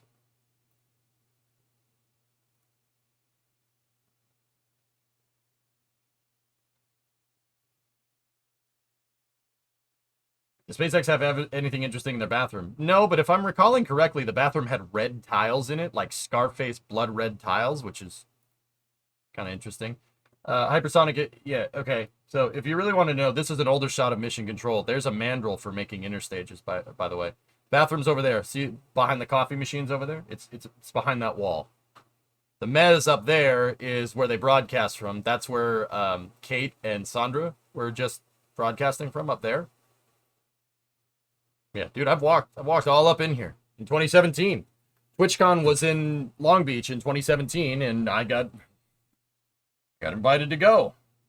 So Das and I maybe skipped the day at TwitchCon.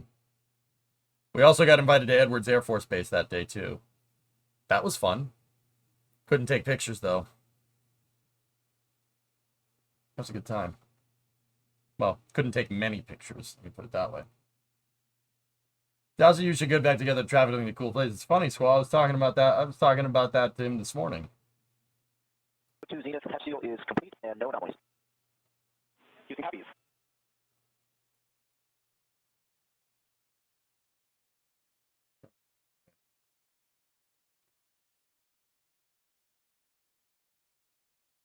Yeah, we could take some pictures. Like this picture. Thank you for linking. Do they give tours at Hawthorne? They do give tours, but it's private tours only.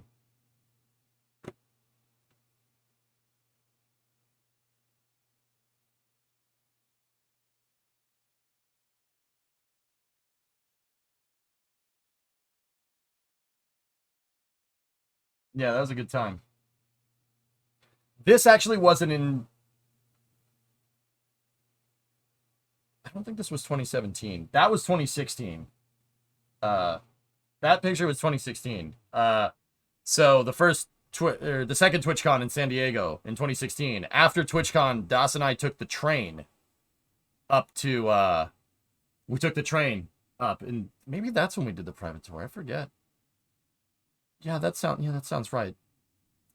Yeah, the POV shows how big Falcon 9 is. It's huge. It's a lot bigger. Dude, like, I could sit here and tell you that it's 150 feet tall. Or I could show you the picture.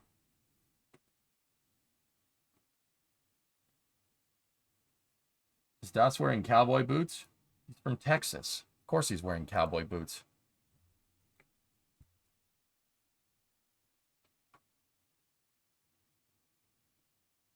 Phone's going crazy.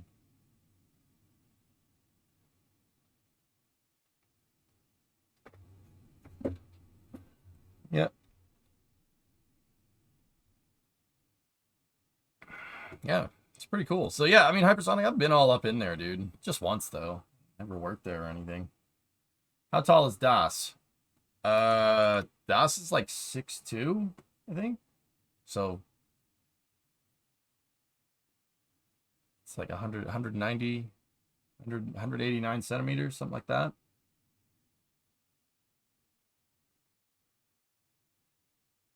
Maybe yeah, it's like 6 feet or something like that. It's 6 feet, 6'2", somewhere around there. I forget, dude. That's not like information that I keep track of in my head. Damn, how tall are you? I'm 6'4", Patton. 193 centimeters.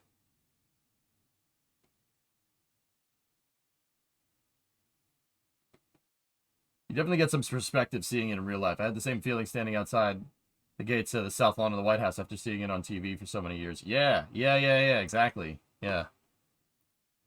All right, guys. Well, we'll pick up that coverage when SpaceX picks up that coverage a little bit later. Splashdown, undocking happened just a short while ago, and splashdown is scheduled for 4:55, around 4:50, 4:55. So, you know, come back over here if you're only in for seeing the coverage, right? Come back at around 4:30. It should be down by then.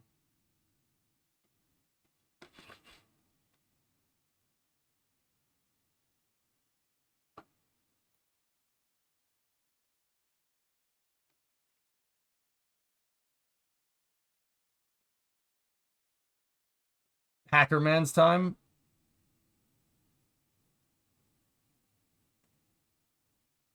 Well, the photo I have of Das EJ Scott and myself, Das is about my height, so 6'1" or so. Yeah. Yeah, your boy ain't small, man. Your boy ain't small. Like, I'm trying to find something for scale here. Yes, the banana. This will do. It's the Cromanana, though. The Cromanana. It's 1 ULA standard banana measurement. Is this the man who disabled an unmarked unit with a banana? A door, maybe? I got the IKEA Marcus chair, okay? So this is a Marcus chair. So everybody that has this, you know how tall roof. That's how tall the chair is. Is that a real banana? Yeah.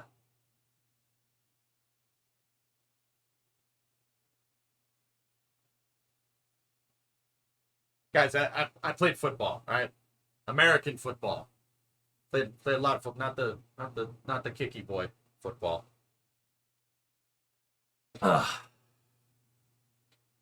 And look, I mean, dude, I'm a pretty big dude. Falcon 9, I could walk underneath it. The Merlins would be like up here. I was walking underneath the thing.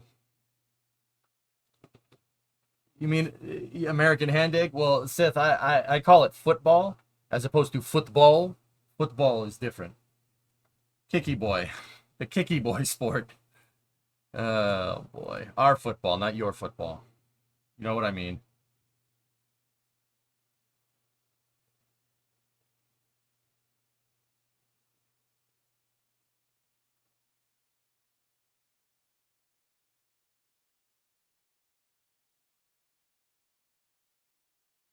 Anyway.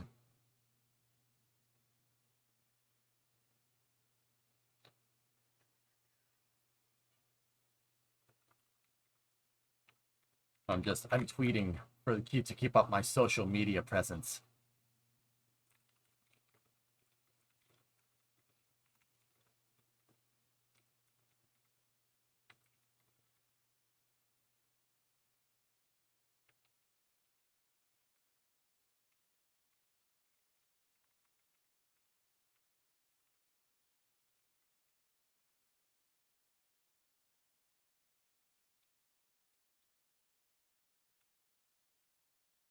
Would you be into rugby? Rugby doesn't do anything for me, Sim. I don't know why. It's a cool sport. I think it's neat. Guys, I don't really hate any particular sport. I think soccer's okay. I just didn't really grow up with it. You know what I mean? Like,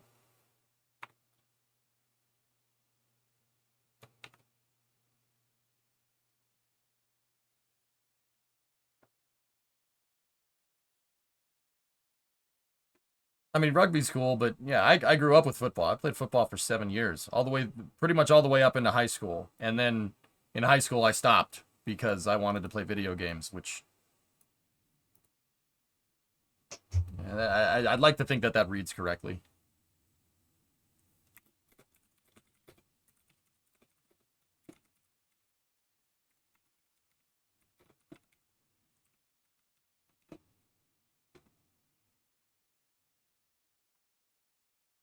Esports, regular sports. All right, and I played esports too. I was semi-pro Counter-Strike player back in the day. Counter-Strike Source, not 1.6. Yeah, 1.6 is hard. I wanted to get into SC2, yeah, but turns out that I'm terrible at playing RTSs. Go figure. No head trauma, just sore thumbs. Oh, I got concussed a couple of times. Yeah. I was playing defense one time. I don't know why I was playing defense. I was tight end. They put me in on defense, and I got my crap pushed in. Oh, yeah. Oh, yeah. Yeah. Running back put his helmet right here. Like he was trying to push me out of the way because I was trying to get at, I was trying to run at him and get him and wrap and drive, tackle the guy.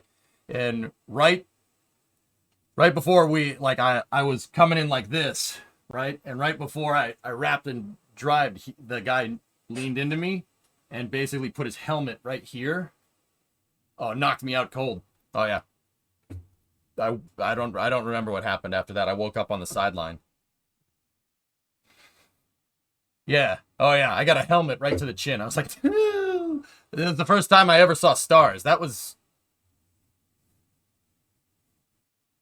it would have been like 2002, 2003, something like that. Oh, it hurt, man. The lights went out. Like, I never knew what that meant up until that point. When you get hit in the head and you get hit hard in the head, the lights do go out. Your vision kind of blanks for a second. It's kind of like, okay. Yeah, no, definitely, Jared, definitely got a concussion. But they didn't put me back in, which is good. Which is good. I didn't get put back in. I just kind of sat on the sidelines on the ground like what just happened? I'm not gonna lie, I started crying, yeah.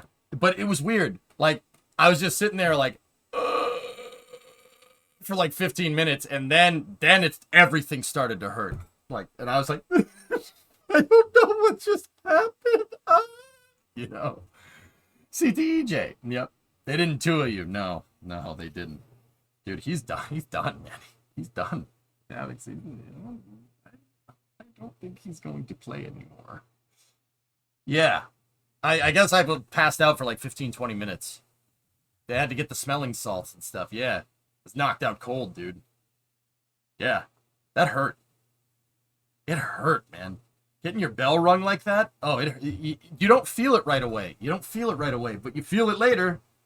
It's the same type of feeling that you get. Okay, this is going to sound strange, but that's the same type of feeling that you get when you know the feeling when you do an all-nighter and you get to the end of the next day after you do an all-nighter, if you've ever done that, or you have a night where you just didn't sleep very well. The next night, like the late afternoon, the next day, you're exhausted, but you're not physically exhausted. You're just like, it feels like that, but worse. Yeah, so I saw stars, dude. It's so strange. It looks like it looks like you're seeing a meteor shower. Yeah. Yeah. Yeah, no, it's not ideal.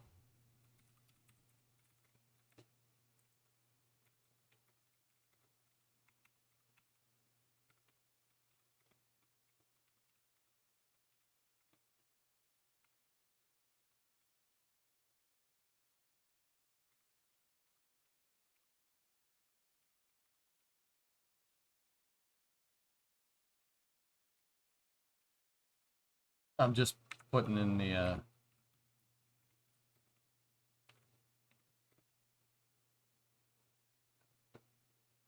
Would you consider a reentry effects mod?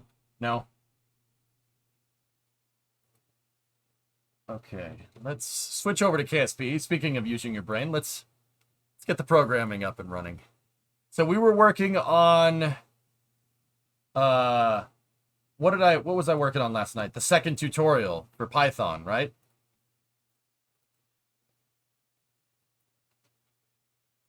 And speaking of that, everybody, I have the nugget uploaded to KerbalX. I know some people asked for that. I uploaded it on KerbalX. So if you want to use the tater tot looking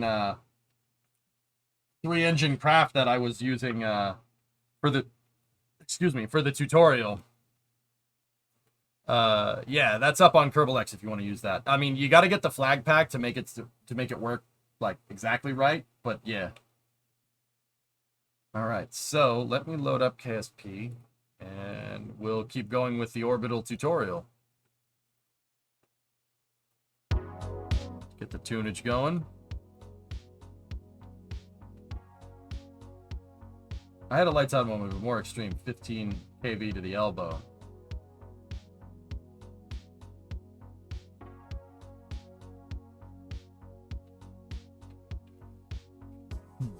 Raiden, I have never been like seriously electrocuted. I've been electrocuted before. It felt strange. That is a strange feeling, man. I was I think that was like 2002 or something. 2003, maybe 2004. There was a guy that I played video games with that ended up like just by random occurrence, the guy lived like in the next town over, and I actually like knew the dude, which is really strange. And he let me come work a summer with him at his contracting company. Yeah, when I was like 16 or something. That actually was about, I got concussed about the same time. So yeah, I was working construction and we were doing interior demolition. We were demolishing, we're doing interior demo on an old TV shop, right? And they were trying to make it into a restaurant. So we were just putting sledgehammers through walls and stuff. And yeah, I put the sledgehammer through the wall and somebody didn't turn the power off. That was a strange feeling. Yeah, that was a strange feeling. Yeah. Railroad power lines, not fun. That does not sound fun, Raiden, at all. I think I contacted like a 110. I hit like a power outlet. They'd taken the power outlet out and there were wires, and I put the hammer through the wall and I hit the leads on the wires. That was a weird feeling, dude. It was strange. It was very, it's just, I mean, I had like work boots on, like rubber soled work boots. So it didn't, I don't know if that had anything to do with it, but I touched this thing with a hammer and I'm like, what the heck was that? Did I like pinch a nerve or something? So I've never been electrocuted before. I didn't know what it felt like. So I kind of, this is embarrassing. I remember how embarrassing this was. I stuck my hand in there. Yeah. Yeah, stuck my hand in the hole that I did put through the plaster. Yeah, put my hand in there. I'm like, what the heck is that? Whoa! It's like 16 dudes. What do I know? Oh my gosh. Yeah, 110 feels tingly, dude. Has KSP in the tutorial the Python teaching in basic version, or is it mod?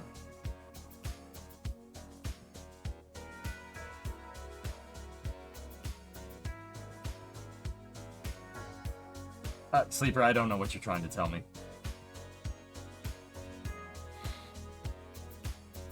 I was in 7th grade when I grabbed a 110 unjacked power cord.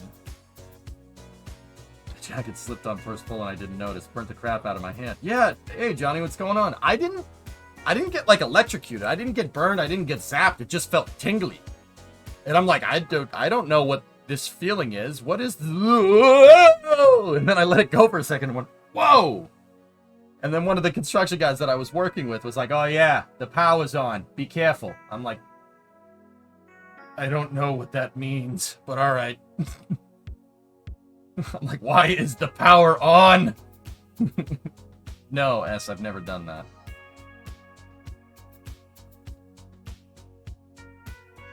He goes, oh yeah. Hey EJ, the power's on. Forgot to tell you. Like, thanks, man.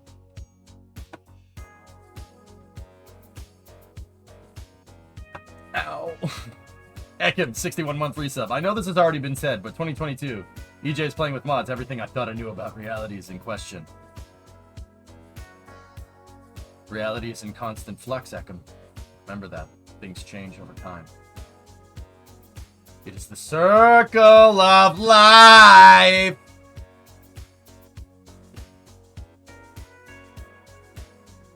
Yeah, to be honest though, I got visual mods. There's visual mods in KRPC, guys. I don't have any parts packs or anything like that. I really don't want to do that. I still want to play stock KSP. I just want it to look a little bit nicer. And I want to code the guidance systems. All these vehicles that I make, or that I've been working with code, are still stuff that you can use in stock KSP. Like,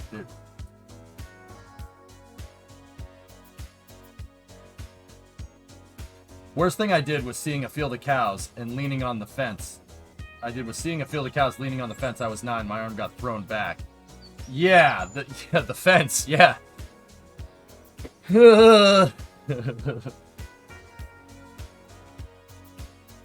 Yeah, KRPC is good. These aren't really intrusive, and I'm basically playing by DOS's.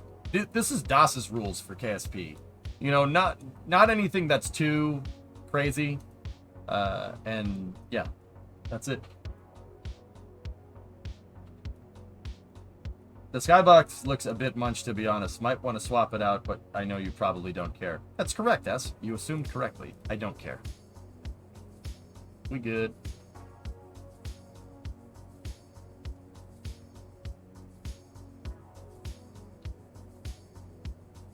You're not a fan of the AVP skybox either.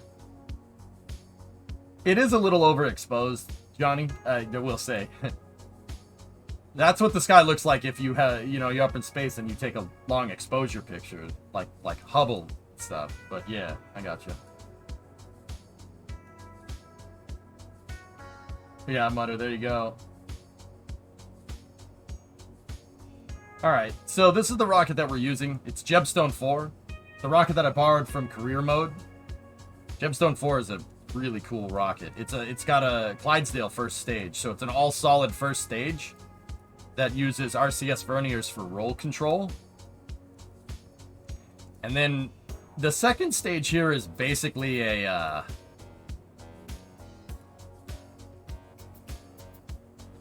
it would be like if you took a Saturn V S4B and gave it 2 J2s. It's a dual engine S4B, I guess.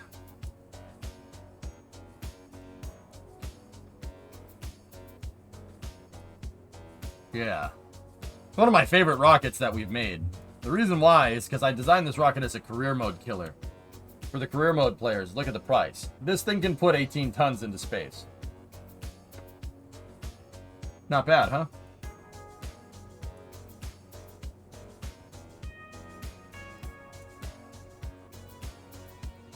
I don't want to mess with those damn fairings again.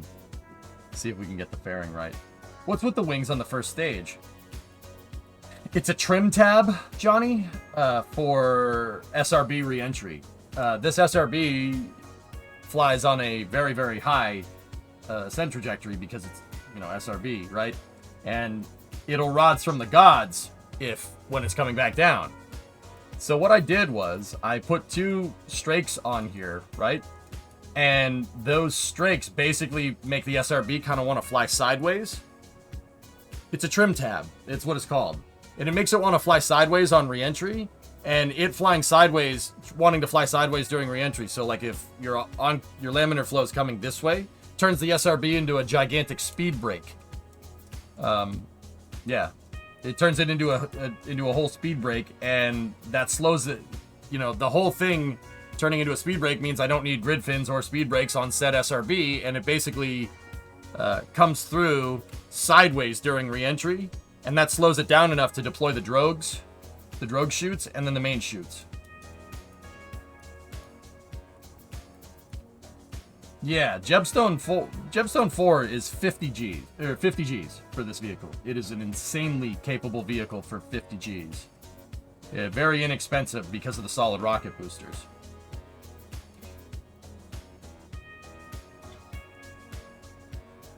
Yeah, it's a good little launch vehicle. It can move 18 tons very clearly into space. It has more than an 18-ton to low curb and orbit payload capacity. I just really wish we could get that damn fairing right. But does it have in-flight abort capability between T plus 30 and T plus 60 seconds, Kappa?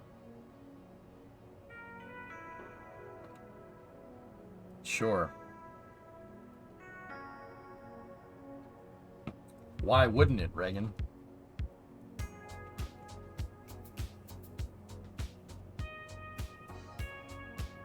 Yeah, I know. An Ares 1X joke. Great.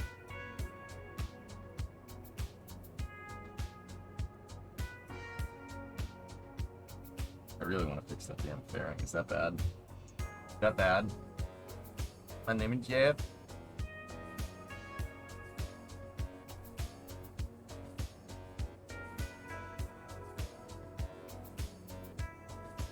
My toaster has an abort option at T plus 30 second Mark II.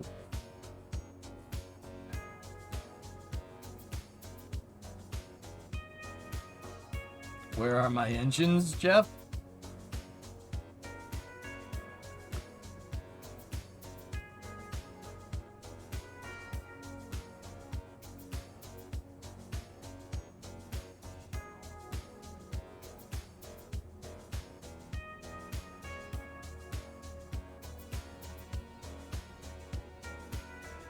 There are my engines, Jeff.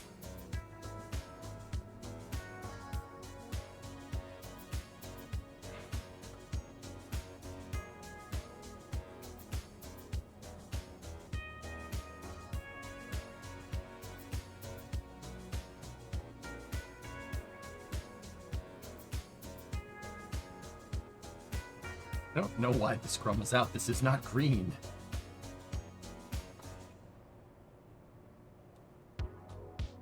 Banana for scale?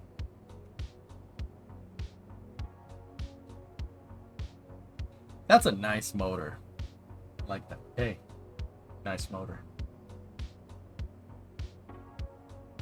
Is it bad if it took me a second to find the banana, guys, because I thought it was literally a handle for the bracket that it's on? No, I'm not telling you where the banana is. Go find it yourself.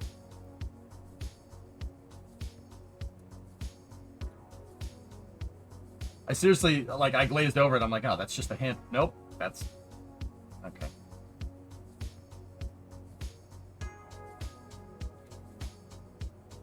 Alright, anyway. I think we'll just work with what we have with Jebstone right now. Let's go back over into the VAB.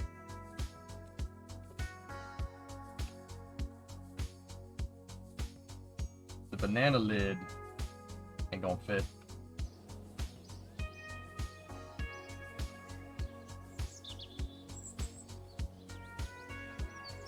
They are coming in from the Northwest Corridor, Mutter. You're right. Wow, you won't see this in Florida, but you'll be able to see it in Iowa, Missouri, Southern Illinois, Western Kentucky, Central Tennessee, Northern Georgia, and then Southern Georgia. Holy crap, they're using a Northwest Reentry Corridor. I don't think they've done this before, guys. I don't think they've ever had crew come in from this direction.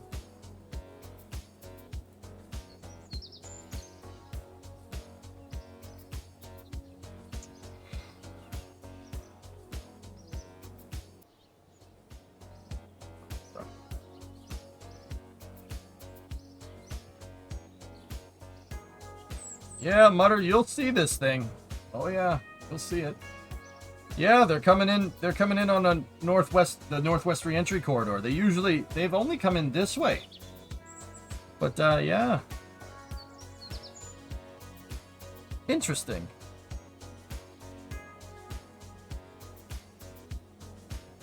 You'll really see it in like St. Louis. You'll see it there for sure. Oh yeah, Bowling Green, Kentucky. You'll see it there. Nashville. Hey, you'll see it over Atlanta. Oh yeah. Across the states in less than 10 minutes. I mean, that's what happens when you're going 20, or yeah, about 20,000 miles an hour at entry interface.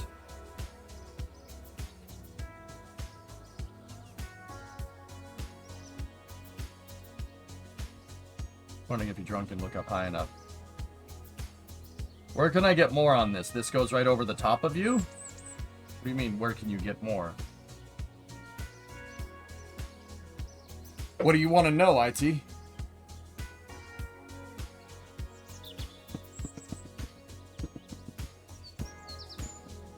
You said moron, by the way. The tweet is no longer available? Oh. Wait a minute. Did they scrap it? Oh, it's gone. She gone.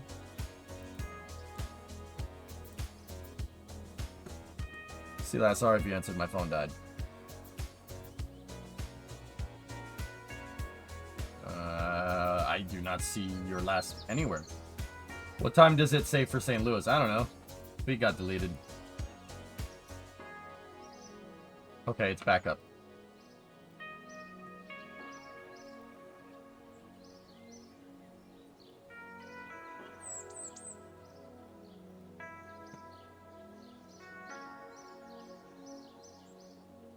That sucks. No, Tessa, that stinks. Here, the tweet was linked in chat.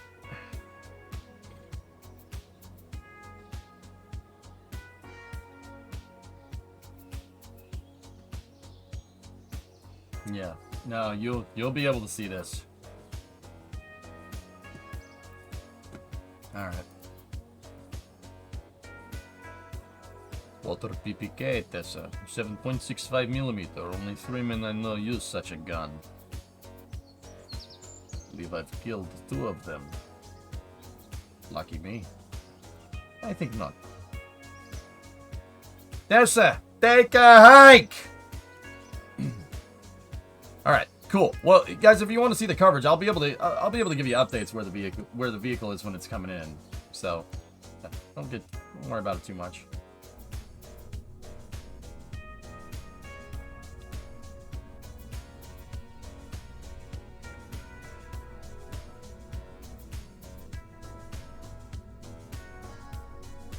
What, Thomas?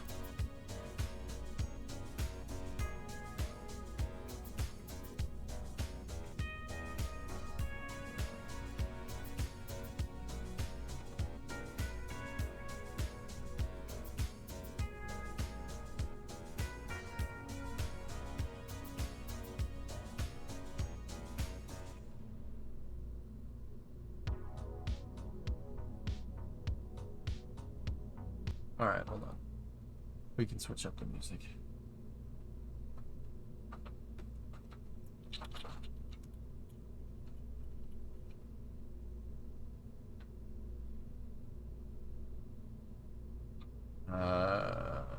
Music. Hello.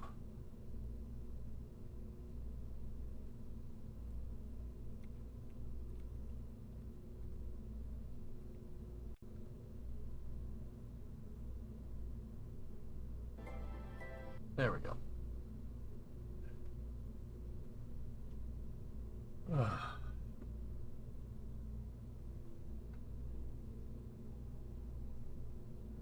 Okay, here we go. Buffalo Air Raids bought a 737 a bit ago. They operate a fleet of DC-3s, C-46s, and L-188s right now, but are adding their first jet into the mix. Mikey McBrien posted this. Oh, that's cool.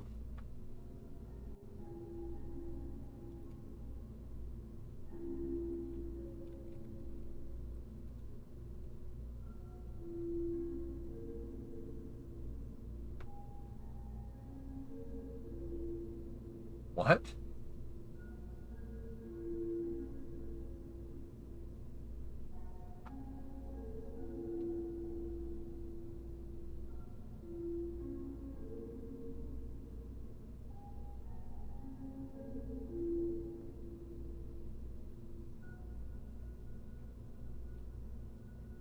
Really?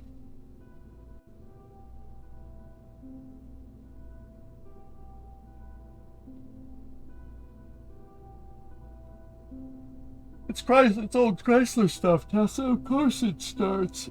I remember that, dude. I remember you linking me to that. Elite.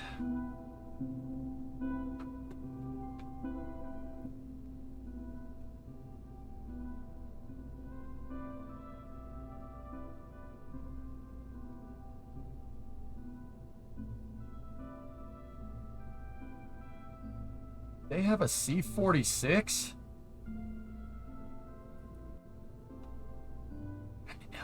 L-188.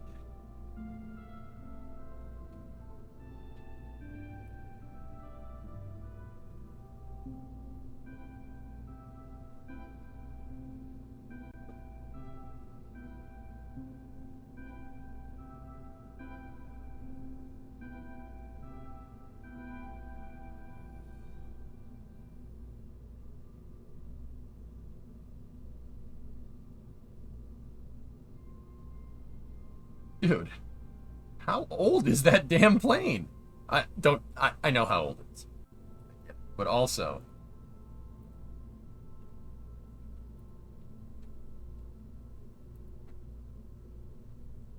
a C-46 in routine service? No freaking way. Cut the crap. Are you kidding me?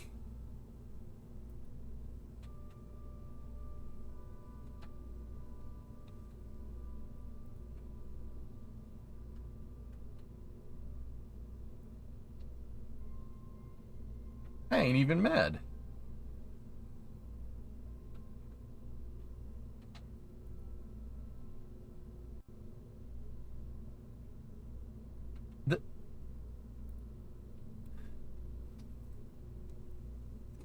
If it works, right? Like, dude, a freaking C. Why a C-46? I'm genuinely curious. Also, Ferd, why a C-46? Out of all the planes, why that one?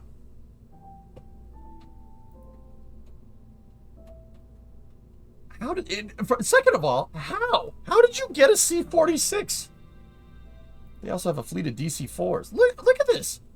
How did you get one of these, let alone use one in routine service? Now, the C-47, I understand, because they made a lot of those during World War II, but Buffalo's been around since the 70s.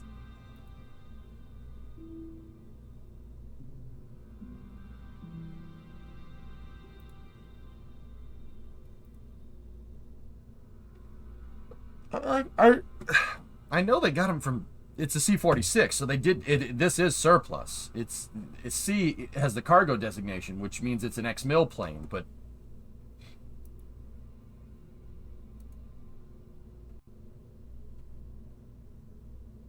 That's crazy.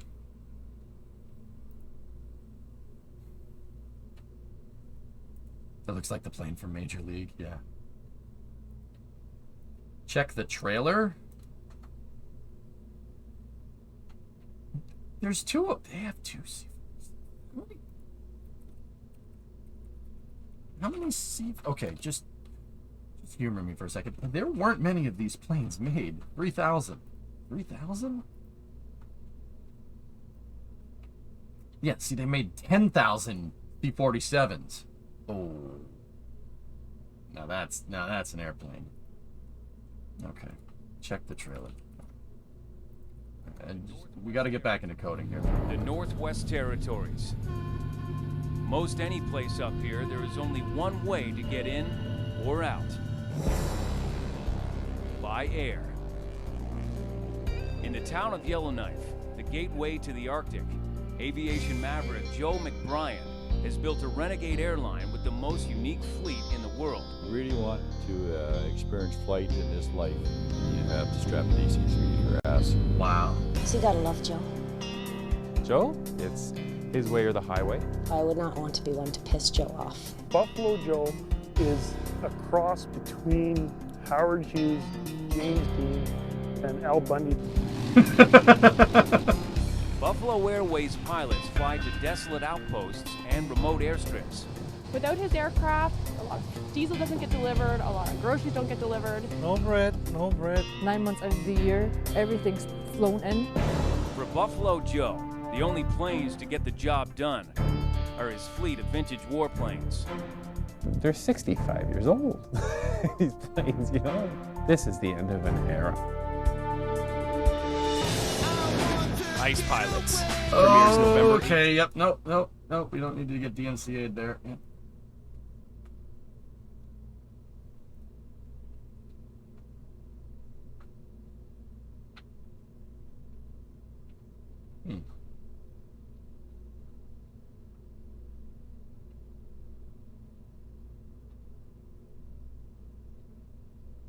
Okay, all right, so Buffalo bought a 737. Is it a Dash 200? I would hope it's a Dash 200 because Boeing built a variant of the 737-200.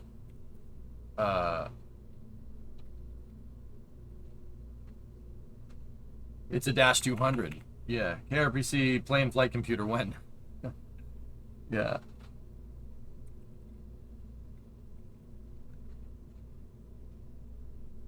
They have a brush kit for it, for the plane. It's super freaking interesting. Boeing built a variant of the 737 to be able to go, to land on unprepared surfaces. They're super rare, nowadays. But yeah, believe it or not, the thing can, here, check this out. Look. Can land in a field, no problem. It's a Dash 300 SF. It's a classic one, not a Dash 200. Interesting. So yeah, there's a version of the 737 that can land on dirt. It can land on dirt, it can land on grass, it can land on ice, lands on whatever. It had beefed up suspension, but actually something that's really, really freaking cool. So the plane has the old school engines on it. It's a Dash 200. These low bypass fans have they're very skinny, right? Comparatively to like a newer version, right?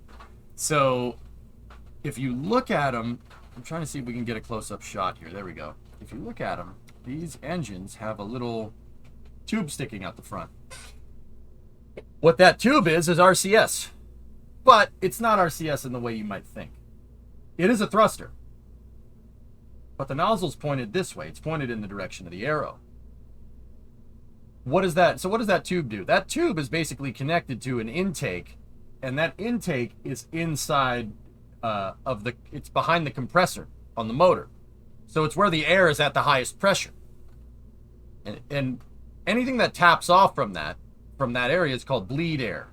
So a modern airliner uses the bleed air to control as the air conditioning in the cabin.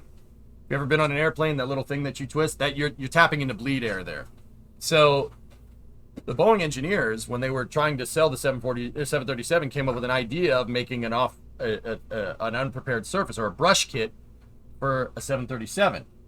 And what they did was they used that same tap off, and they have a thruster going out in front of the motor that's blowing air down. The reason why they did that is to prevent FOD from going in the engine. Prevent foreign object debris. Prevent the engine from sucking up grass or sucking up stones or sucking up dirt. And how it does that is basically it blows the dirt out of the way. Yeah. It's really, really smart. Really cool, actually. Yeah, people still use those things.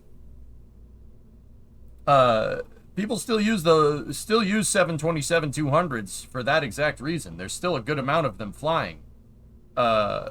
Because after the 737-200, they switched, and when they introduced the 300, I forget what motor they put on them. The Dash 300 version of the 737, I think it's a CFM56. I think.